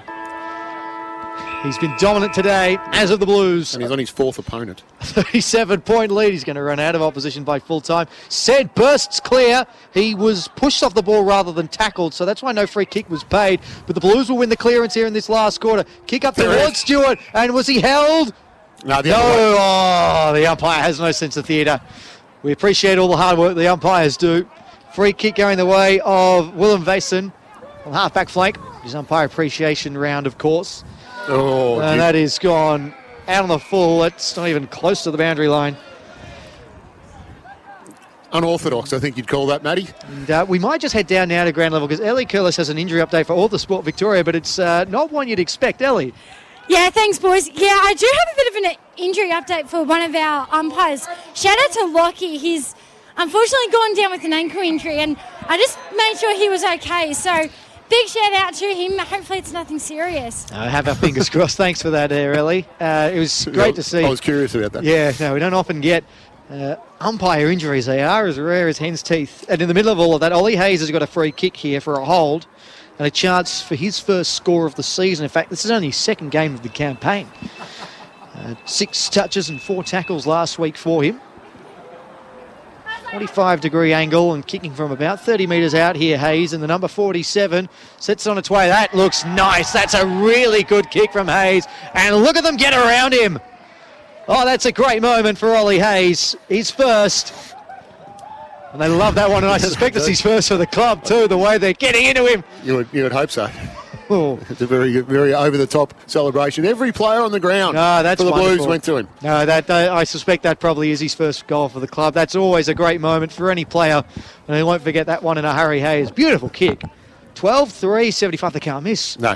4-8-32, a couple of minutes gone in this final term, which is brought to you by Next Gen Electrical, focused on delivering renewable energy solutions such as solar farms, commercial rooftop solar and microgrids. And there'll be another free kick out of the middle here. This time it will go the way of the Snow Dogs, who for themselves will want to make sure that the percentage doesn't get out of hand in this final term. It could well come in handy at the end of the season. Delizio goes up inside 50. Oh, and there's a great mark taken by Fergus McNichol. My man, Ferg. Pretty sure that's your boy down there. He has been throwing his weight around in the second half. He's been very aggressive, and now he's got an opportunity to kick his second goal. Seems like a lifetime ago that James Stewart kicked his first couple on him. Not forgetting that one, Ferg. Get that one on the tape for you, mate.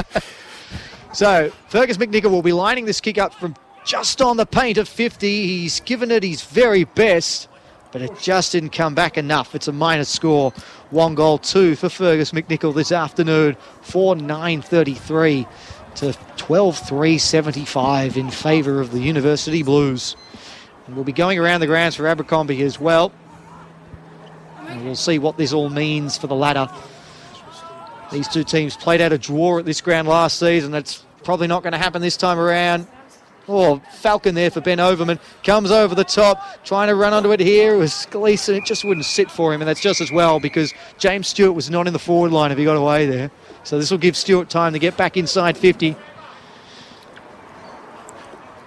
8 goals, 1 for James Stewart. To tell you, if he kicked that one and he went around the corner, the task could be twice as easy. We don't forget around here. No, we don't. The players have memories of goldfish. We've got memories of elephants here. Shannon. Overman, he had a bit of a fumble, and Townsend was there to swoop in. Although Shannon did well to spare his teammates' blushes. Overman on the left boot goes a little dink up the line. And Gwynn was there. Shannon once more. Picked up by Overman. Oh, another untidy hand pass. And that's locked things up here, and just outside attacking 50 here for the Uni Blues will get a stoppage. They've done a lot of that today, just share the pressure, the Dogs, instead of trying to find a handball away or forward through the pressure. So they don't help themselves sometimes. Haggard playing the tackle that time on Irving and has locked things up. Can I just say, I just got a whole lot of puppy love on the boundary before, so very happy with that. Really? Okay. It's a bit of a random thing, but I was like, oh my gosh, puppies. Duray with a tackle there on Gwynwell. This is the home of the Snow Dogs. Yes. Ablett. Very strong there by Ablett. Yeah, great mark under pretty strong pressure and a pretty good kick out in front of Hughes. Great trap from Hughes. Goes into Woods full forward. The kick didn't quite find its mark, but it might be a chance here. Papley gathers on the right, snaps. It won't have the distance. It won't even get close, and it's a simple mark taken by Cam O'Shea at the end of it all. And one of the things, Matty, is the way that the shots on goals have been had. So I think everything that the Dogs have kicked up towards goal has been under a lot of pressure. Oh, and Akosh has it here, and he's got men free. And now it's marked here by Gleeson, who wants to move. He draws a man, hands it over the top. And that's a good tackle that was applied there by Overman. And what's he played there? Deliberate? I think he's paid insufficient intent. Or insufficient intent. That's the underarm one, isn't it, that rule still exists. Yeah, we haven't seen that for a while. No, we don't normally get it much anymore. No. And an Overman tries to take on his man. Well, that's great follow-up from Tommy Ingram. That's a great answer. That's the best kind of response. Gave away the free kick, but didn't give it up. Whatever I can do, I can do better. Exactly. And he gets the free kick too, Tommy Ingram, so he has the last laugh. Now, Stewart, he's got a one-on-one situation here. The kick doesn't favour him at all. And in the end, I think that very close to the boundary line. That was out on the full. In the end was Willem Vason, and that is out on the full. Just tiptoed along the line there. Yeah, I'm seeing a bit of form around Willem Vason. I think he should stick to handballing. It's a couple of kicks that haven't quite landed. A little bit suspect. It's a chance here. Oh, no, he's not. He's going around the corner. He's going to try and set this one up towards the teeth of goal. Grimley, Soro did well, knocked it through, rushed behind. It was a bit too close to the goal line, that kick. And it was easy for Matt Soro to deal with defensively, and we're still stuck on 8, Ellie. Yeah. Come on. He's done a lot of work today, Matt Soro, hasn't he? He's been behind the ball. He's flown for everything. Who would you rather have in your VAFA captain as your VAFA Supercoach side, Stewart or Soro? I think Stewart at the moment. Racked up a lot of points this afternoon. How many points do you get for a goal? 6. 6. 6, you do. Okay, there you go. No, in Supercoach, not in... Oh. I didn't know that. I thought it was 6. Only played 250 games of footy and coached a couple hundred. So, I should know that, mate. no, in Supercoach, is a goal worth 6 points? Or? I don't. I've given up on the scoring system. Yeah. I'm having a shock. Well, then we've got to stop referencing it then. Unless we know all the facts and all the rules, we'll park it, I think. Free kick to Hayter. Well, all that happened. He goes short to Townsend with a strong mark in front of Ablett. There's that strong overhead mark Yep. I was talking about from Townsend, Matty. Very handy. Yeah, he is. And a very tough matchup as well. Good in the air, good to the ground, Ben Townsend. And he's going to go long. And he's going to give Stewart a chance. Oh, he flew went way early. too early. He leapt in the air before the ball even let Townsend boot. did. So really it was. Shannon. Those are the kick across the field of play, looking for Conlon. Lloyd applying the tackle on Gwynn. And it'll be established. I think the point scoring system for goals, Hugo, is a bit funny because you get 6 points for a goal, but you get 3 points for the kick as well that leads to the goal. So you get 9 points? Well, yes. Yeah. In theory. Right. I thought it'd be more, surely. Yeah, I thought it was Blind more. tackle. I thought it was more, to be I honest. could be wrong, but that was my understanding. If anyone knows, give us. Please let us Yes, know. let us know. Call in Please on let us know. SOS out there. Gwynn almost got carried there a bit, applying the tackle that time on Taylor Duray. Saw a tap that in. Said trying to crash through. Would have been real slick clearance work. In the end, the ball is pinging around in a congested situation, and not for the first time this afternoon either. So what do you think's going to happen here, Matty? Do you reckon Soro will win the tap again? Well, if he does, there he does on cue. And again, it's not really gone anywhere. So he's had a lot of them. I'll be interested to see what his hit out to advantage count is, because he's won a lot of hit outs, but he's not really set his teammates away too often. The Blues are just setting up for that forward right tap. There it is. Sharked by Irving, the Soro tap, and he goes to full forward. And Stewart, was he pelled? Was he pushed off it? The umpire said no. They're double teaming him now. They don't want him to get the double figures. The kick from Hughes comes out towards McNichol on the back flank, who marks. He's probably unlucky then, Stuart. Yeah, there was a definite block there. There was a case there. Could have made an argument for it. McNichol goes with a kick in board. No mark taken that time by Lloyd. Ryan was in there. Furphy was caught. Umpire just happy to let that one go. Lloyd's actually been another one who's been pretty handy this afternoon across the back half as well. So it's back to where we started. Oh, no, so, Ferg. Geez, Ferg would be disappointed having to run from one end of the ground to the other to man up James Stewart. They'll win the clearance here through Utica, though, will the Snow Dogs. Kick goes up the line. Conlon's got it. You think there'd be some sort of double tapping or something? Yeah, they will. They'll roll off in Stewart. front of him. Draws the hand pass to Delizio, who goes with a kick into the pocket, looking for Papley, tucked up against the boundary line. And it's gone right across the face of goal. Still alive. It's still alive, though. Going. Chance here for the Snow Dogs. That's a goal. Goal for the Snow Dogs. Well, a bit of World Cup coming to town. Ball across the penalty area, that time from Papley. And snapped truly in the end. Try to pick up who that was. He's not turning his back on you, is he, No, mate? well, running back to the middle. We won't put it in the rushed goals column just yet. It looks like Schumann, but I'll get confirmation on that.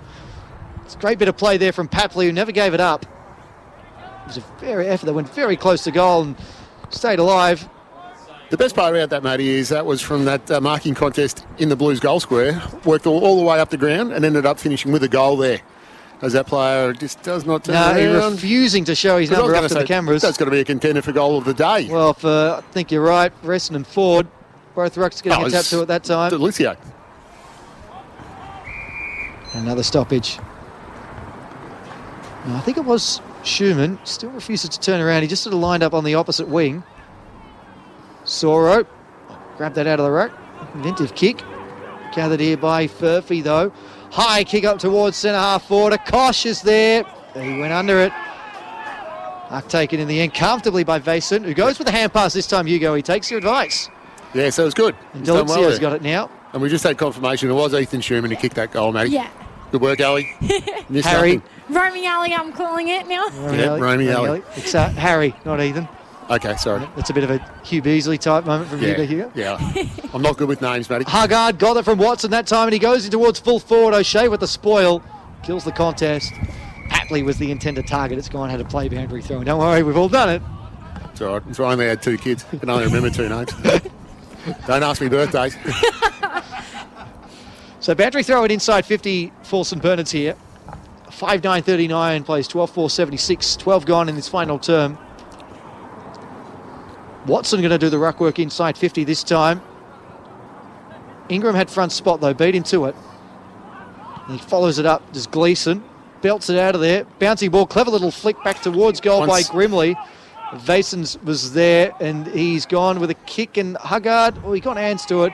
He was worried out of it in the end by Hayter, and it's gone out of play for a boundary throw in at half forward again for the Snow Dogs. Once again, my theory, matey, that the efficiency numbers from taps would be minus 100. They never come off. Don't tap the ball. If you can get a hand to it, grab it, take the tackle and get a handball away. There's hit outs and there's hit outs. Yeah, but just Grimley then, he just tapped it over his head and hoped, and there was 2 dogs there. Yeah.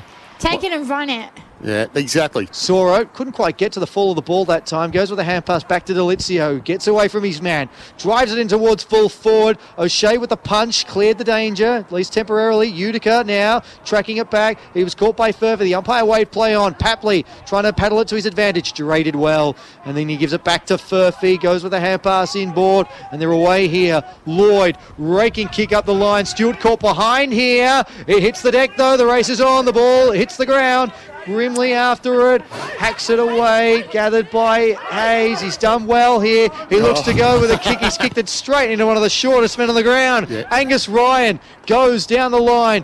Ingram nearly took the mark. He gives the hand pass back to Lloyd. Neat sidestep. Oh, he's been half ducked there. And now Georgie Lacava's got it. He's been ducked by one leg. Lacava goes up to half forward. Akosh ran under it again. Ball hits the deck. Fergus McNichols there. His hand pass is clear. It finds Ablett now, who's got it. Hands one over the top. Hughes steps out of trouble and he goes with a kick. In fact, that was to Hughes. That was Gwyn to Hughes. These two look similar. Hughes got a hand to it though before it went out of play, so it will be a boundary throw in rather than out on the full. By the emergency boundary umpire. Yes. Great job by him as well. I'll get his name. So Lockie is the one who rolled his ankle. Lockie. Yeah, Lockie was the one that hurt his ankle.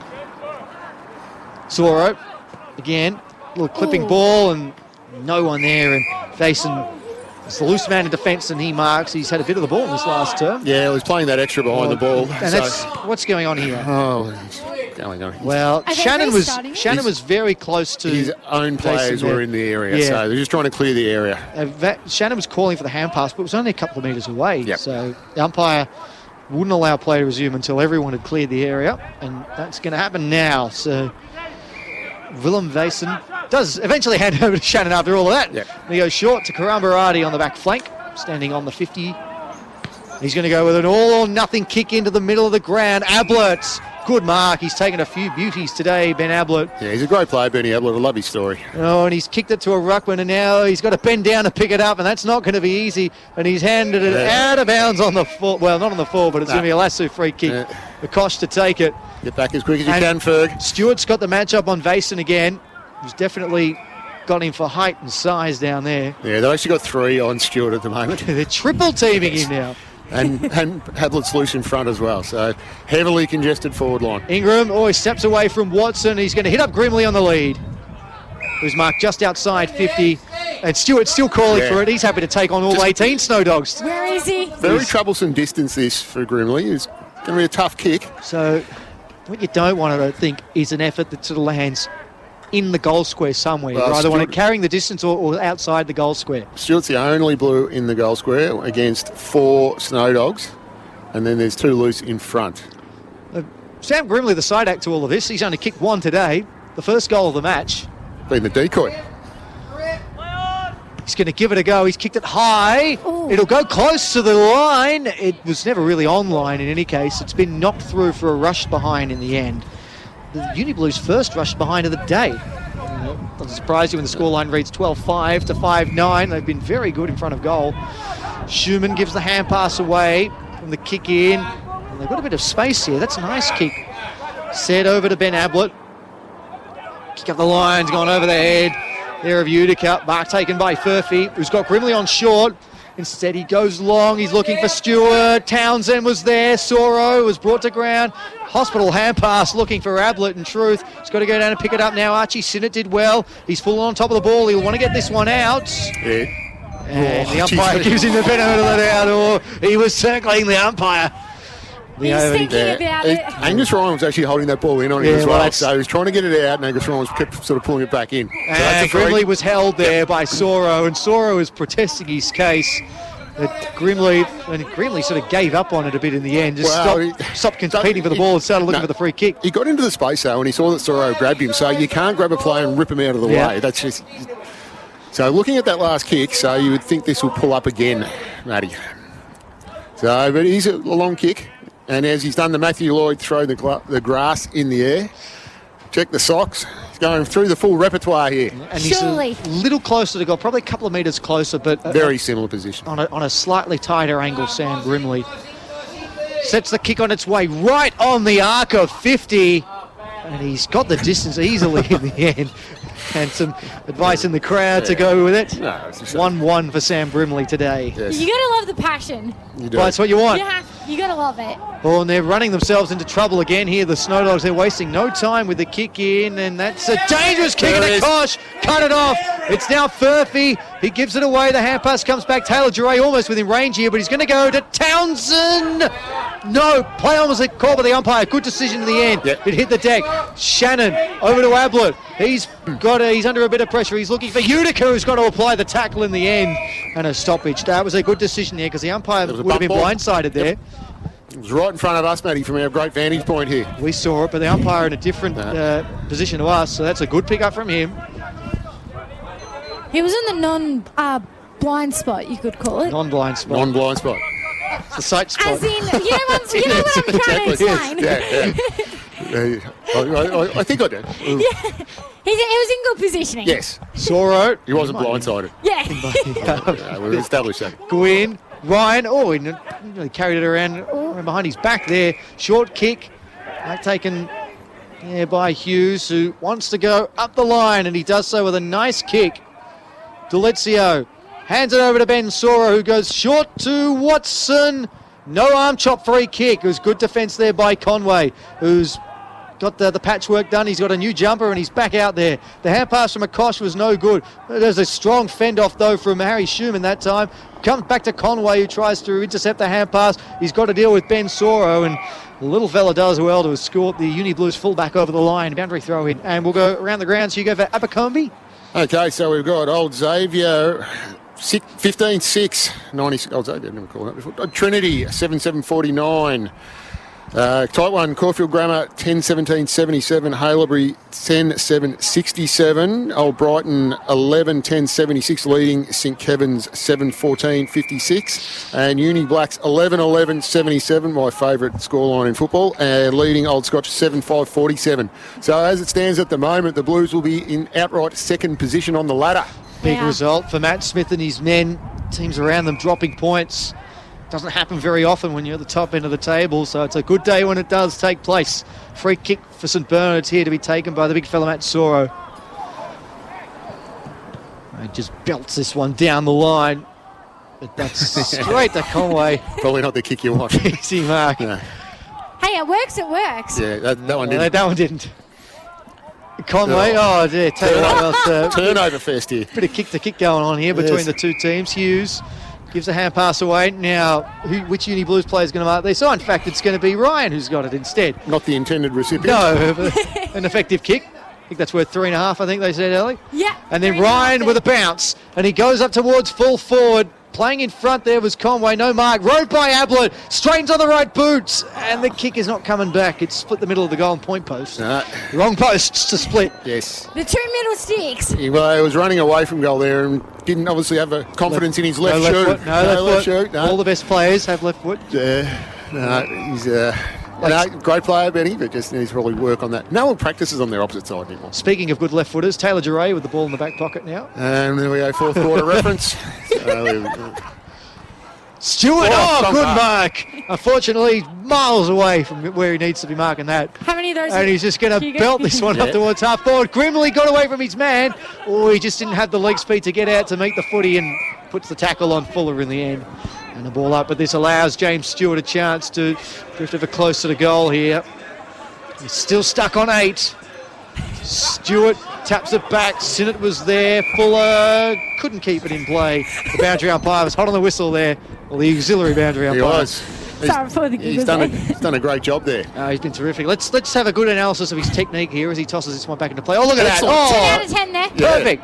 Straight up the line. Great throw from the boundary umpire. Good tackle applied there from Curran, went unrewarded. The hand pass out to Conlon now. Goes with a kick down the line. Watson the target again. Oh, he looked to tap it to his advantage, but it's worked out now. Delizio's away out of bounds, and then he had a fumble. He's got time to recover. Hand it over to Watson. Lines it up and pushes it across the face. For Matty Watson, 1 goal, 1 for him this afternoon. 16 goals, 18 for the campaign for the Snow Dogs, number 1. Yeah, so Sorry, Hugo, the score reads 5-11 to 12-6. 22 and a half gone in the final term for Next Gen Electrical. no, look, their pressure and intensity has been good, but they just had no pressure on the scoreboard whatsoever with all those behinds, Matty. And, you know, they've had passages where they've maintained a lot of forward half footy and just unable to convert, which is very frustrating for them. And don't forget those 2 50s that they gave away, which resulted in scores for the opposition when it was tight. Oh, Gervais played on, and he's going to be penalised holding the ball. Now, I think the kick was... I think the mark had been paid and play on called rather than the kick not being 15, because he was tackled straight away there, Gervais. You're trying to cover for him, No, aren't you? I think the kick was 15. He had him there, Matty. No. Just admit it.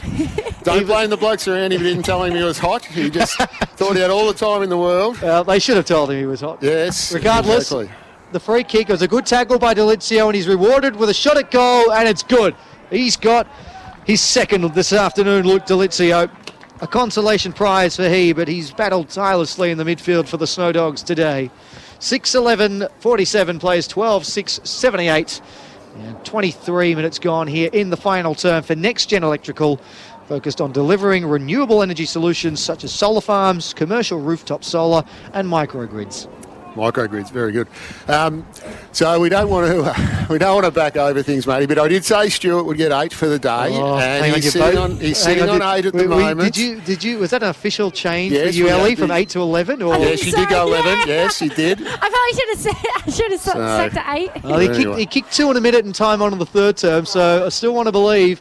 Berardi out of the centre, goes with a kick in towards the pocket. Conway led Watson to the ball. Still a dispute here. Watson on hands and knees. It's come out now here for the Blues. They will work their way out of defence. Lloyd. They've been very good, the Blues, today, working the ball out of defence in terms of retaining possession, not biting off more than they can chew, and taking the easy option every time. And options have opened up. They have seen a little bit flat-footed at some stages, which Matt Smith did mention at stages, but no, they've been very good. Carver ran himself into a bit of trouble, then got out of it, and then goes with a kick down the line, comes over the back. Here's a chance. Oh, Stewart was beaten to it in the end, and they've got numbers all over the top here. Hand over from Gleeson. They'll walk into an easy goal, and it's been put away. And it's Hamish Hine who's back into the side, who kicks the goal in the end. The easiest one he'll get for a while. He's first of the season. And a great way to round off a return to the senior lineup for Hine. And a good coast-to-coast goal from the Uni Blues. And it didn't take very long, did it? Wasn't that long ago, probably 30 seconds, and Matthew Watson was fighting for the ball in the back pocket. Yep. They just worked their way through traffic, didn't panic, and just a work rate goal in the end of that. Just the team effort as well, coming out of that back line. It's a bit of a letdown that it wasn't Stewart, to be quite honest. But I anyway. got excited. I was like, where is he? No, he was behind the ball. I was thinking, just turn around and give it to him. But anyway. But you will be chatting with him after the game, Ellie. I've made the executive decision, Matty. The pen has just come down. Done. Matthew Stewart. James Stewart. I mean, it must be that holding the ball against DeRay that was the tiebreaker, I'm guessing. Yeah, I know. Very harsh, that one. Hughes over to Gwynn. Who runs up the wing and goes towards half forward. Bouncing ball. Watson comes out to meet it. Couldn't trap it cleanly. Or then he goes and applies a strong tackle. It's come loose. Watson still fighting for it at ground level. Umpire happy to let this play out. And calls for a stoppage in the end between wing and half forward for St Bernard's. 6-11-47 to 13-6-84. They've only had 2 extra scores for the day, the Blues, but they've made the most of it. Schumann looked to get the hand pass back to Berardi. It was set upon in the end by Curran. So we're just waiting for the clock to play down here realistically. But it's still time for the Blues to get a few more because, as we mentioned, Matty, the percentage may come into play later in the season, so they need to keep the foot down. Well, that will take it. They've almost doubled their score, as Pecci wouldn't say, because they actually haven't yet. But that will make a big difference for them this afternoon. Yeah. Every time he says, in my recollection, we go, oh, there's trouble here. There's something afoot here. Here we go. Snow Dogs with the clearance here, up towards half forward. Papley with a front-on infringement against. A free kick for Uni Blues here in defence. 2 minutes. We've had the warning. The 2 minute warning. 2 minutes. From Buttons Bruce. Good spoil there from Sed. That out of play. And free throw in. In fact, it was Delizia. My apologies. He's keen to get out of here, Buttons. He's got another gig to go. Well, you've got to stick around because VAFA Crunch Time is coming up right after this. Yes, we break everything down. Yeah, we go around the grounds and we dissect the entire league, Ellie, and you're going to be a part of it today because Hugo and I can't do it on our own. We need more. It's compelling listening. Oh, it is great. Shannon kicks towards goal. Lloyd had front spot there. There's so many contenders to go through there. Yeah. We leave no stone unturned. We go short to LaCava. And then we get the hell out of here right on 5. Yeah. We're just waiting for 5 o'clock to tick over, and as soon as that happens, we down tools and we're Gonski. Down with bags already Curran, short to Jarray. This time he goes over the top to Akosh, who sidesteps his man. There it is! It's going to go long. Kick it to it! Stewart in a way. Got it! James Stewart marks 20 metres out, directly in front. Come on. Oh, here we go. Come on. Well, by the time he takes his kick, he'll have about a minute to go one way or another. Well, all it'll be will be a clearance and a mark after that, Matty, and then we're 10. It could happen. 10 watch. It could happen. James Stewart, directly in front. 8 goals to his name this afternoon. When he lets fly, he'll be about 30 metres out. He comes in now on the right foot. Silence around the snake pit. And James Stewart is on cloud 9. That's 9. 9 for James. Cloud 9. It has been an outstanding performance. A virtuoso display from James Stewart. 9 goals, 1. And we've got a minute to go to get to double figures. There's plenty of time. Plenty of time. Put him one out in the square. Go to the square. Yep, he's going. Yeah, I'm sure he can hear us. Yeah, of course he can. Long bombs to Stewart. We've got about 60 seconds to go here. Soro won the tap down, as you'd expect. He's done that well all day. And Conlon applying the tackle, and the clock stops. Tell you what, has there ever been so much pressure on a game at the margin? It's 43 points. We're on clock watch. I don't think so. I'm glad I got that out. Shannon wins the clearance for St Bernard's. Goes up towards full forward. It's come off hands. Hill gathers it. He gives it away to Gleeson. He's caught, or O'Shea rather. Dispossessed. Well done by Papley. It's still loose inside the St Bernard's forward line. And it will be locked up. It will be another stoppage. Oh.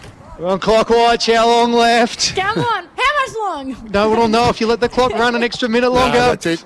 Shannon gathers it. He looks to get the hand pass back. And there's the siren.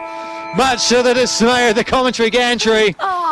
We were a bit selfish there. We were desperate to see James Stewart bring up double figures, but it does not take away at all from what's been an outstanding performance from him and a professional display from the Uni Blues, who maintain their spot at least equal second on the ladder with a 43-point win over St Bernard's. They move to 7-2 and remain one of the teams to beat in 2026.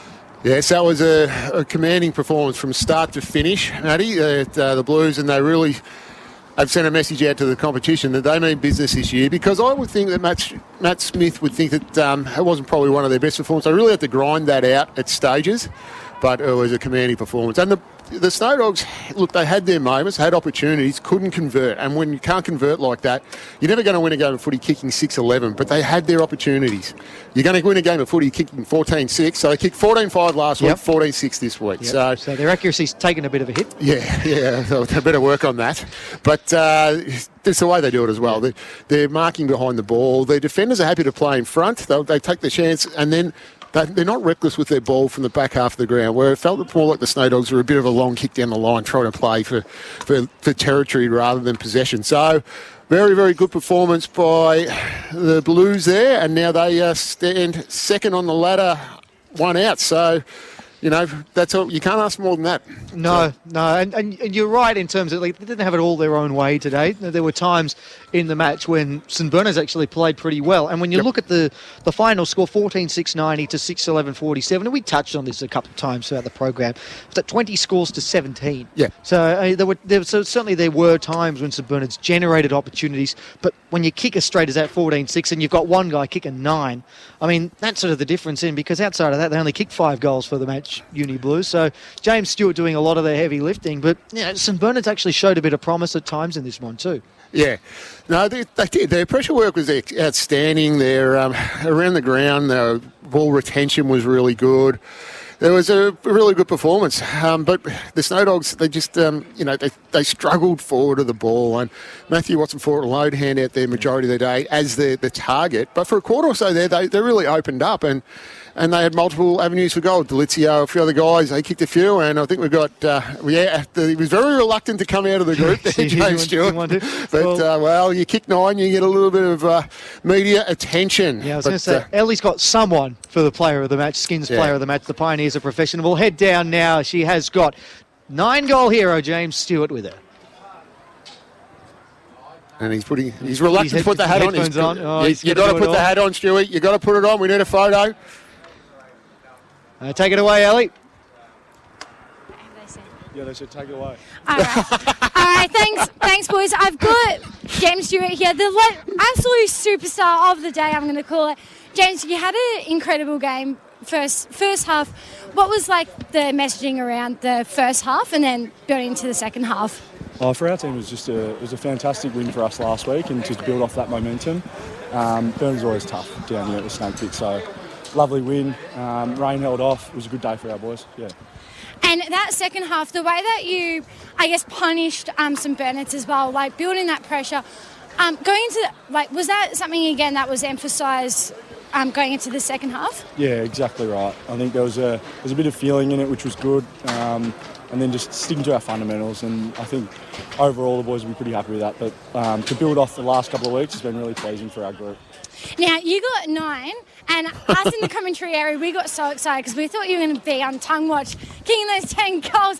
You were absolutely incredible in that forward line. Like, what was tactics or the way that you wanted to play today? What was like? Well, I'll tell you what the tactic is. Try and get Grimley up the ground so I've got a bit of space. That'd be the tactic. It was just sort of gelling with our group. We got a number of new guys come in, so it was exciting and a nice win for us. Yeah. And that builds up, I believe, third place on the ladder now. No, outright second. Outright second. Build that momentum. Yeah, it's great for us.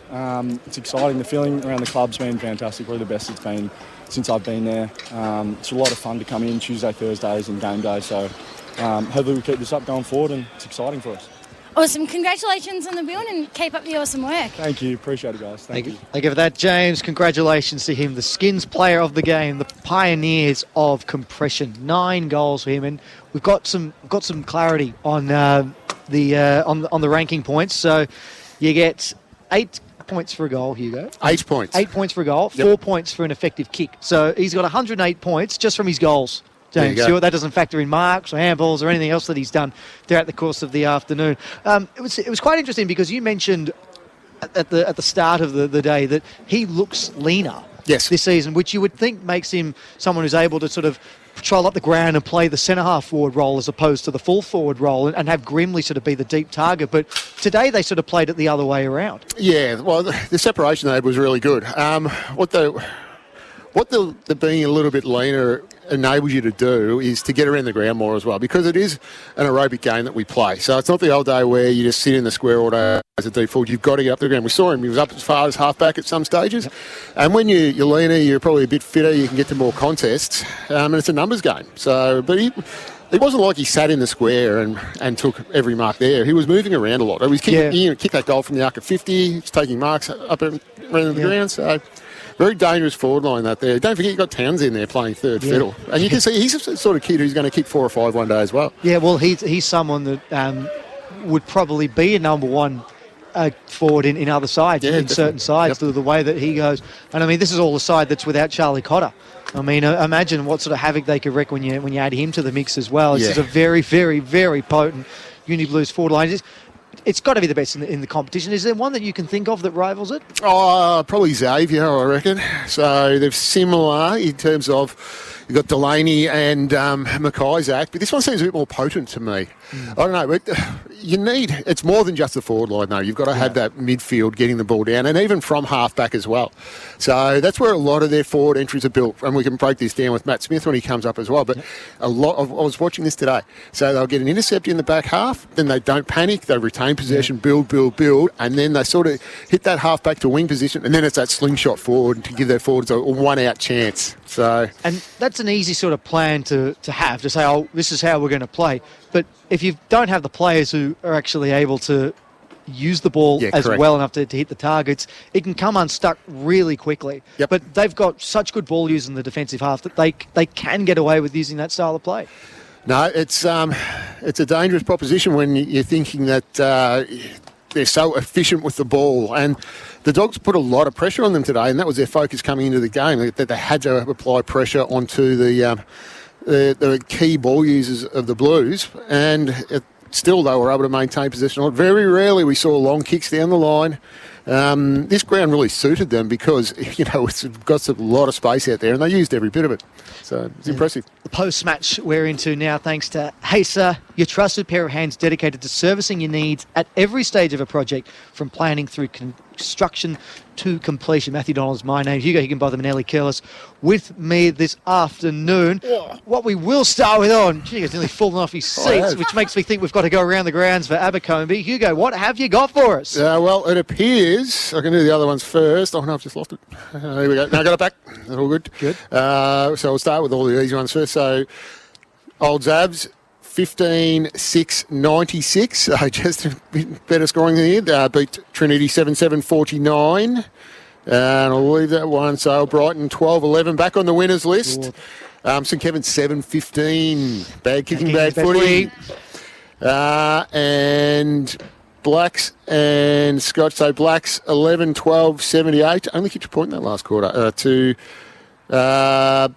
Scotch 7-8-50. So Scotch's form last week hasn't carried through. And this one, Matty, at Princess Park, Caulfield.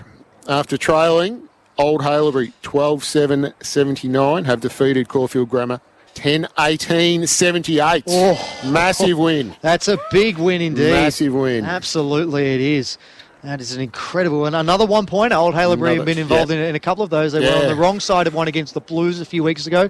Now they've fallen on the right side of the ledger against the field. That's good for them because their form recently hasn't been great. I mean, they had a massive loss the week before. So that's good for them to get one back. And as we look at the ladder now, thanks to Author Sport Victoria, I'll just see if it has updated. Old Zavarians, it has for the most part. Still a game clear of University Blues, who now move to outright second. This hasn't updated, but I suspect it will mean that Old Brighton will leapfrog St Kevin's now. They move up to third. St Kevin's remain in fourth spot. Caulfield and Old Trinity, the two sides who came up from Prem B last year, they are fifth and sixth respectively. They are separated by under 1%. In the end, if it's 4-1 plus that is 7.78%. I've got the updated one here. So Blacks are on 86.5 and Haileybury 84.4. So 0.44 actually. Yep. There you go. And then Old Scotch, Scotch is on 2 wins with a percentage of 81.1 and St Bernard's 2 wins with a percentage of 64.7. So going back up the ladder, so Brighton percentage of 134 and St Kevin's a percentage of 127. So St Kevin's were sitting second, now they're sitting fourth. And then Caulfield Grammar on a percentage of 83, Trinity 82. So that's an interesting little block in the middle there, Matty, both on 4 wins. And with Blacks just nipping at their heels and Haileybury nipping at their heels as well. So interesting. That means I only got 2. 2 out of 5. Matty, what are you doing? Oh, well, I mean, 1 point losses, they annoy me. Got to look at Prem B, though. This is quite interesting. So Collegians, 10-goal win over Old Melburnians. That was first v huge. second coming into the day. Collegians, just such a powerful side. 14-13-97 to 5-7-37. Josh Walker kicking 5 goals for the Lions. Will Pockney with 4. Old Geelong. This is amazing, this one. A 26-point win over De La Salle. 9-8-62 to Hugo. 4-12. 4-12. There you 18 go. scores to 16 in the end. So Old Geelong with a big win. That takes them out of the relegation zone. Speaking of big wins, Old Ivanhoe, 20 goals, 8. 128. Williamstown CYMS 4-10-34. A 94-point win for the Hoers. So to the two teams in the relegation zone, both picking up wins this afternoon in Prem B. Well, it holds its form as one of the tightest competitions in Victoria. It does well. I mean, that just sort of proves it. In another close game here at Gary Smorgon Oval, Ajax and Old Camberwell. They led pretty much all day, the Jackers. They lost. Oh, no. Old Camberwell, 10-10-70 to 9-10-64 in the end. They win by 6 points in the end. A goal at the 27th minute mark of the final term for the Wellers won them the match. And Ajax, after winning last week after trailing for the whole game, well, the opposites happened to them. And the one game that's still technically currently in progress, but it's either very late in the quarter or there's some significant stoppage. Regardless, it looks like it's going to be a win for Old Carey, who have flipped the script after half-time. A 9-3 second half, 13-7-85 to 10-9-69 over Beau Morris. I tipped them. and I didn't. The ladder now, Collegians out in front, 36 points they're 9 games, 9 wins. And then there are 3 teams, 2nd, 3rd and 4th, all lost in Prem B. Ajax, De La Salle and Old Melburnians. Old Camberwell move up to 5th. Old Ivanhoe and Old Geelong, who were 9th and 10th at the start of the day, are now 6th and 7th. It's quite incredible, the turnaround. That means Old Carey and Williamstown, both in the relegation zone now as things stand. So that is pretty significant there. But what we are going to do, in fact, Beau Morris, my apologies, have dipped into the relegation zone. Old Carey getting the win there. But we are going to continue with our post-match conversation. We promised you Matt Smith, the coach of the Uni Blues, was going to join us. He is here now. Matt, congratulations on another good win for your side. Yeah, thank you. As I said downstairs just then, it's always nice to come here and just get away with a win. That's all you can ask for when you come here, is get the 4 points and head home and regroup now. Felt like a hard-fought game, patches in the game where both teams were sort of on top. A bit of an arm wrestle. So what do you think what were you most pleased about with what your players did for the 4 quarters? You won. Yeah, And a couple of positives. Next question? Yeah, no, we won. I mean, Nick Conway was excellent down there. It's always a tough job on Watson. And so I thought they still generated, obviously, 17 scoring shots. So they were getting plenty of looks and they were moving the ball well inside forward 50 pretty well. So for him to stand up and do what he did for 4 quarters down there, we buffed him a lot of the time and it was a fair scrap. And, yeah, we won. I think we won't look too much into it, I don't think, today. But as I said, we walk away with 4 points and we're happy with that. Well, that must be a pleasing thing, though, that you have a game where you're not really at your best and it's tough going, but you still find a way to not just win, but, you grind out a pretty comfortable win in the end, a 43-point win. That's got to be pleasing at least. Yeah, it is pleasing. And I think also it was such a big build-up for us last week into Brighton. We'd really set ourselves for that sort of top-of-the-table clash with them sitting second or third, wherever they were. And so it was a big build-up leading into that. So we can't expect to be at that level every single week. And so to come off the back of that and then come out here, as I said, we just want to get the win. And albeit we're not at our best, but our worst football now is significantly better than what it was last year, and that's what we're looking to improve on as well. It's okay to win ugly sometimes. You've got to do it. Exactly. You have to do it. But we spoke about this, I think it was yesterday, but also too a big one. So standalone second with the game up your sleeve, and you've picked up 5 percentage points. So you're sitting on 135.2. So you'd take that. Yeah, absolutely. And that was back on mind. We did speak about it yesterday, and Scobbs were able to do that last week, and a big percentage booster for them. And so when that opportunity presents itself, you have to take it too. And I think for us to be able to still win comfortably is a big step in the right direction for us. So it's easy to look at the game and go, oh, Stewart's kicked 9, how good's that? But I was watching this for a lot of the day. A lot of the goals he kicked were as a result of your half-back line. That's where it started from. You can just see the build-up. They don't panic with the ball. They retain possession. They wait for something to open up, and then they get to a certain point on the ground, and it's like the starter's pistol goes off, and it slingshots. And that's why you get so many one-outs. How much do you work on that? I hope it just haven't given away your game plan there either. No, I'm sure there's other opposition that would look at that, and they know that's pretty clear as well. But it's hard to stop when you got Stuz and that down there. But we've got really quality half-backs, and that it is part of it. We want to control the footy out of our D50 as much as we can, but then knowing that teams are going to be dropping numbers back pretty frequently when you got the two down there, we want to generate and try and get 1v1s as much as we can down there. So as soon as we're shoulders out and we can move that ball forward, and there's players that got a license to use it more than other players do, so we try and get it in their hands as much as we can, and then it is dangerous when we can get it going that way. And he was only winning in 1v4s today as well. So. But just one more thing. So it looked to me like this ground suited you today, the size of it, and finals are played generally on big grounds. Yeah. So that must be something that you can put back in the memory bank. Yeah, it is, and just being able to utilise the space, but it's also easy to get stuck out in the wings here as well. Without the fence being around it, you can kind of lose yourself a little bit, and I think our ability to still be able to access the corridor as well as getting wide is really important too. So we did well at not just playing out and around the boundary too much. We were able to find that corridor when we needed to and straighten us up, and our shot maps on goal over the last few weeks have been very skinny in that V, and that's been pleasing as well. One thing I was impressed with throughout the day, not just the first quarter, but throughout the whole day, was the defensive efforts from the back line and how much you can punish St Bernard's. Was that sort of like your messaging throughout the day to keep that flow going? Yeah, it is. We want to play a forward half brand of footy. You spend a lot more energy if you're having to defend your D50 and then try and work the ball down. So we've got a big emphasis on our forward line.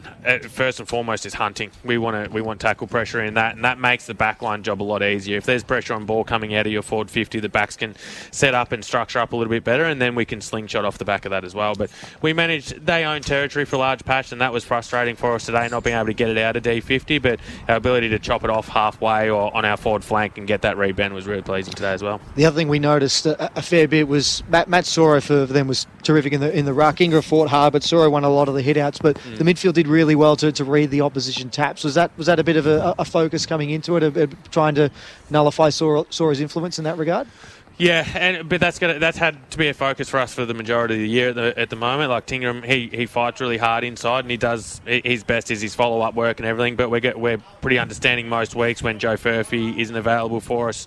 We're going to be undersized in that ruck department, and so the mids have just got to have a really defensive mindset and make sure that they can at least halve that contest.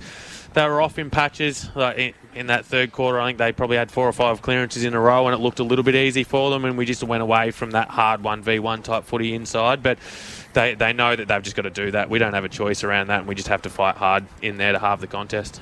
So I think we saw you about 4 times last year. Marty Gleeson was the general behind the ball all year. How long has he been inside in the mid for? Since pre-season this year. Yeah, it was a discussion that we had throughout the pre-season between the two of us and thought that it could be something that we can utilise from him a little bit more. And he played a lot of his AFL career across halfback as well, but he thought it might be an area that he'd like to explore, and I was more than happy to have that.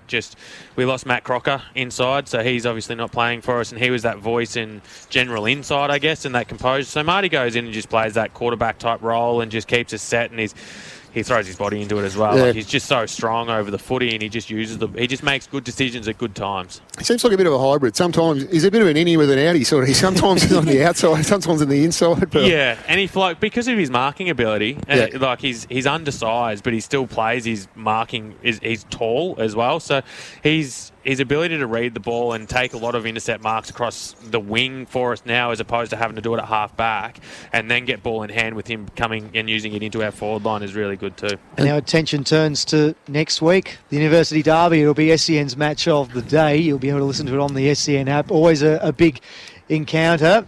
Must be looking forward to it. Yeah, it's always nice to get back home, and it's.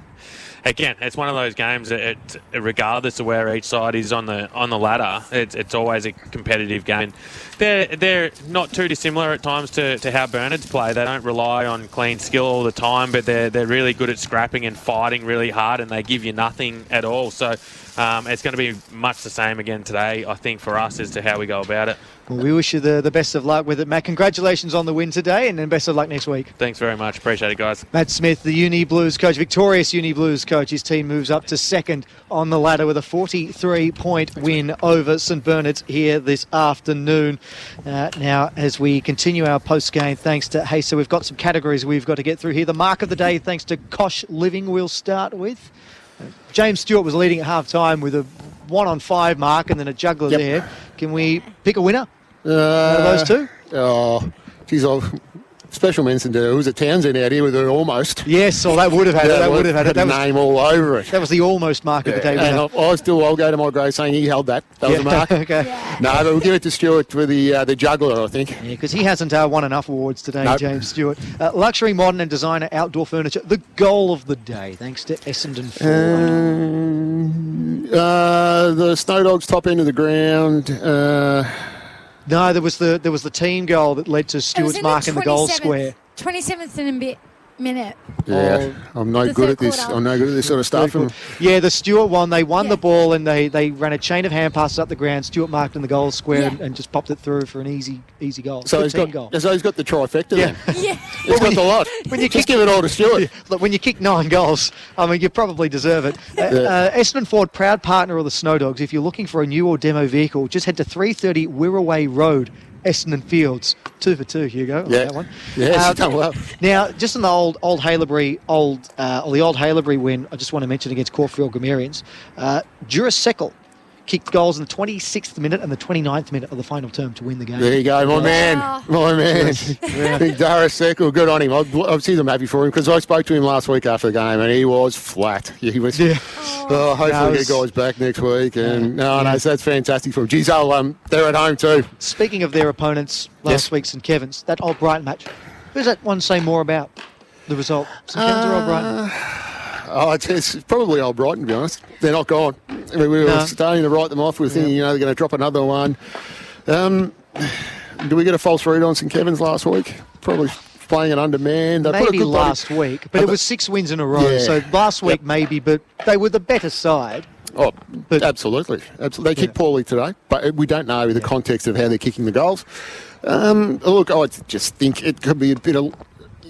Like I said, you'd be able to probably lose 4 and still finish in the top 2. So they've lost 3 now. So they've only got 1 more in the bank if they want to finish top 2. They'll definitely play finals. You can see, I think the top 4's set, to be quite honest, in this division. Much to, I've gone early on this, but that's what we do around here, and we have that on tape. We can go back to that, but I think the raft's starting to split between the top and the bottom. It's a bit of a chasm has opened up in a couple of divisions now, and it's taken to the halfway mark of the season to do that. Yeah. But still the question for St Kevin's will probably be, well, can they do it against Old Brighton and Old Zavs? Because they've been able to sort of beat everyone else below them, but against those sides they're zipping 3 now. And they've still got Old Zavs at Toorak Park to come. And I don't think that one's too far away. I think that one's in the next few weeks. But if they drop that, suddenly they're 0-4 against what we presume would have been the top 2 coming into the start of the season. Yeah, you want to be winning against your contemporaries. You don't want to just beat up on the bottom half or the bottom 3/4 of the ladder because it gives you a false read. So you need to be winning these tight games. Don't worry, Brighton is still a very good side. They'll finish.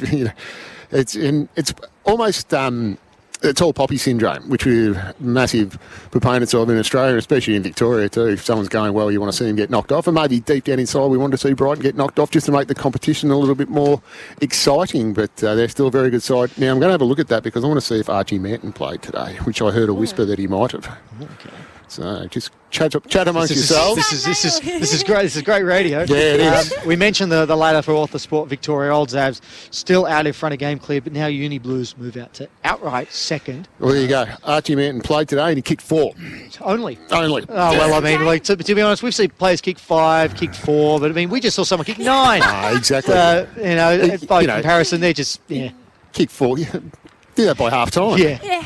It's not really that impressive, is it? 4 goals. But hey, you'll take it. Yeah, exactly. At my age, you take anything you get. There you go. There goes a couple of VAFA players on a plane. We see them flying over. Oh, yeah, there's a Tullamarine fluid full of Yes, I'll have that in a few weeks. I can't wait. But you'll be back here, though, won't you, when we come back here? You love the Snake Pit. Yeah, no. Look, unfortunately, I'll see if I can change my roster, but no, I'll be no, one trip in my contract a year. That's it. I've done that. I've ticked that box. Well, Ellie, we may have to bring you back then if Hugo's not going to come out to the Western Suburbs. And I've done the Petchy as well. Oh, no, that means the hard out is upon us. We've got to head off. That has been the post-game for VAFA, your trusted pair of hands dedicated to servicing your needs at every stage of a project, from planning through construction to completion. It was a 43-point victory here for University Blues at the Snake Pit this afternoon. They now move out to outright second, thanks largely to James Stewart, who kicked 9 goals. And just finally, I do have to mention, if he hadn't have gone with that one around the body, he'd have had 10 today. Yeah. I told you, if he kicks 9, and we're going to point to that one, I had to call it out. It's LG. Build 1,000 bridges, they don't call you a bridge builder. One goat. But that is going to be it from us here at the Snake Pit. Big win for University Blues. Of course, a big thank you to everyone behind the scenes who makes this possible, namely our buttons and producer and tech and everything else in between. And we've got to get off air because he's got to get all this. He's tapped the watch. He's got to get all this packed up, and he's got to get to the next game for SEN. The MCG is the next stop on the road for Bruce. But thank you, Bruce, for everything today. And of course to the commentary team. Elly Kirlis, on your Match of the Day debut. Congratulations, you were phenomenal. Thank you, and hopefully a few more Premier Men's games for me. I've absolutely enjoyed it today. I'd love to have you back. How do the runners pull up? They're looking pretty clean. Looking pretty clean for a boundary rider. They'll be in the shoes. They'll be in the bucket of water later. So sorry, Mum, out there, but some dirty shoes coming. Yeah, just leave them to you, Mum. That's what I used to do. Thank you, Elly. And Hugo Higginbotham for Hit IQ, expert commentator throughout the afternoon. A big thank you to you. Always a pleasure working with you. Thanks, matey. Same to you. And it was good. We saw something today. It was very interesting, but it was always a lot of fun. No, it is indeed. It's very not often you get a 9-goal haul on your plate. Can I get home from here without paying tolls as well? Someone figure that out. Yeah, you should be able to. I'll have to double check that one for you though on maps if it works for me this time. Certainly didn't work coming in. Well. And of course, to the most important people of all, you, for tuning in throughout the course of the afternoon. Thank you for your company here at the Snake Pit. The Uni Blues moving to second on the ladder. We look forward to having you tune in again on SEN's Match of the Day next week. But until then, take care. This has been the SEN Match of the Day. Thanks to William Buck. Join us again next week on the SEN app, sen.com.au and vafa.com.au.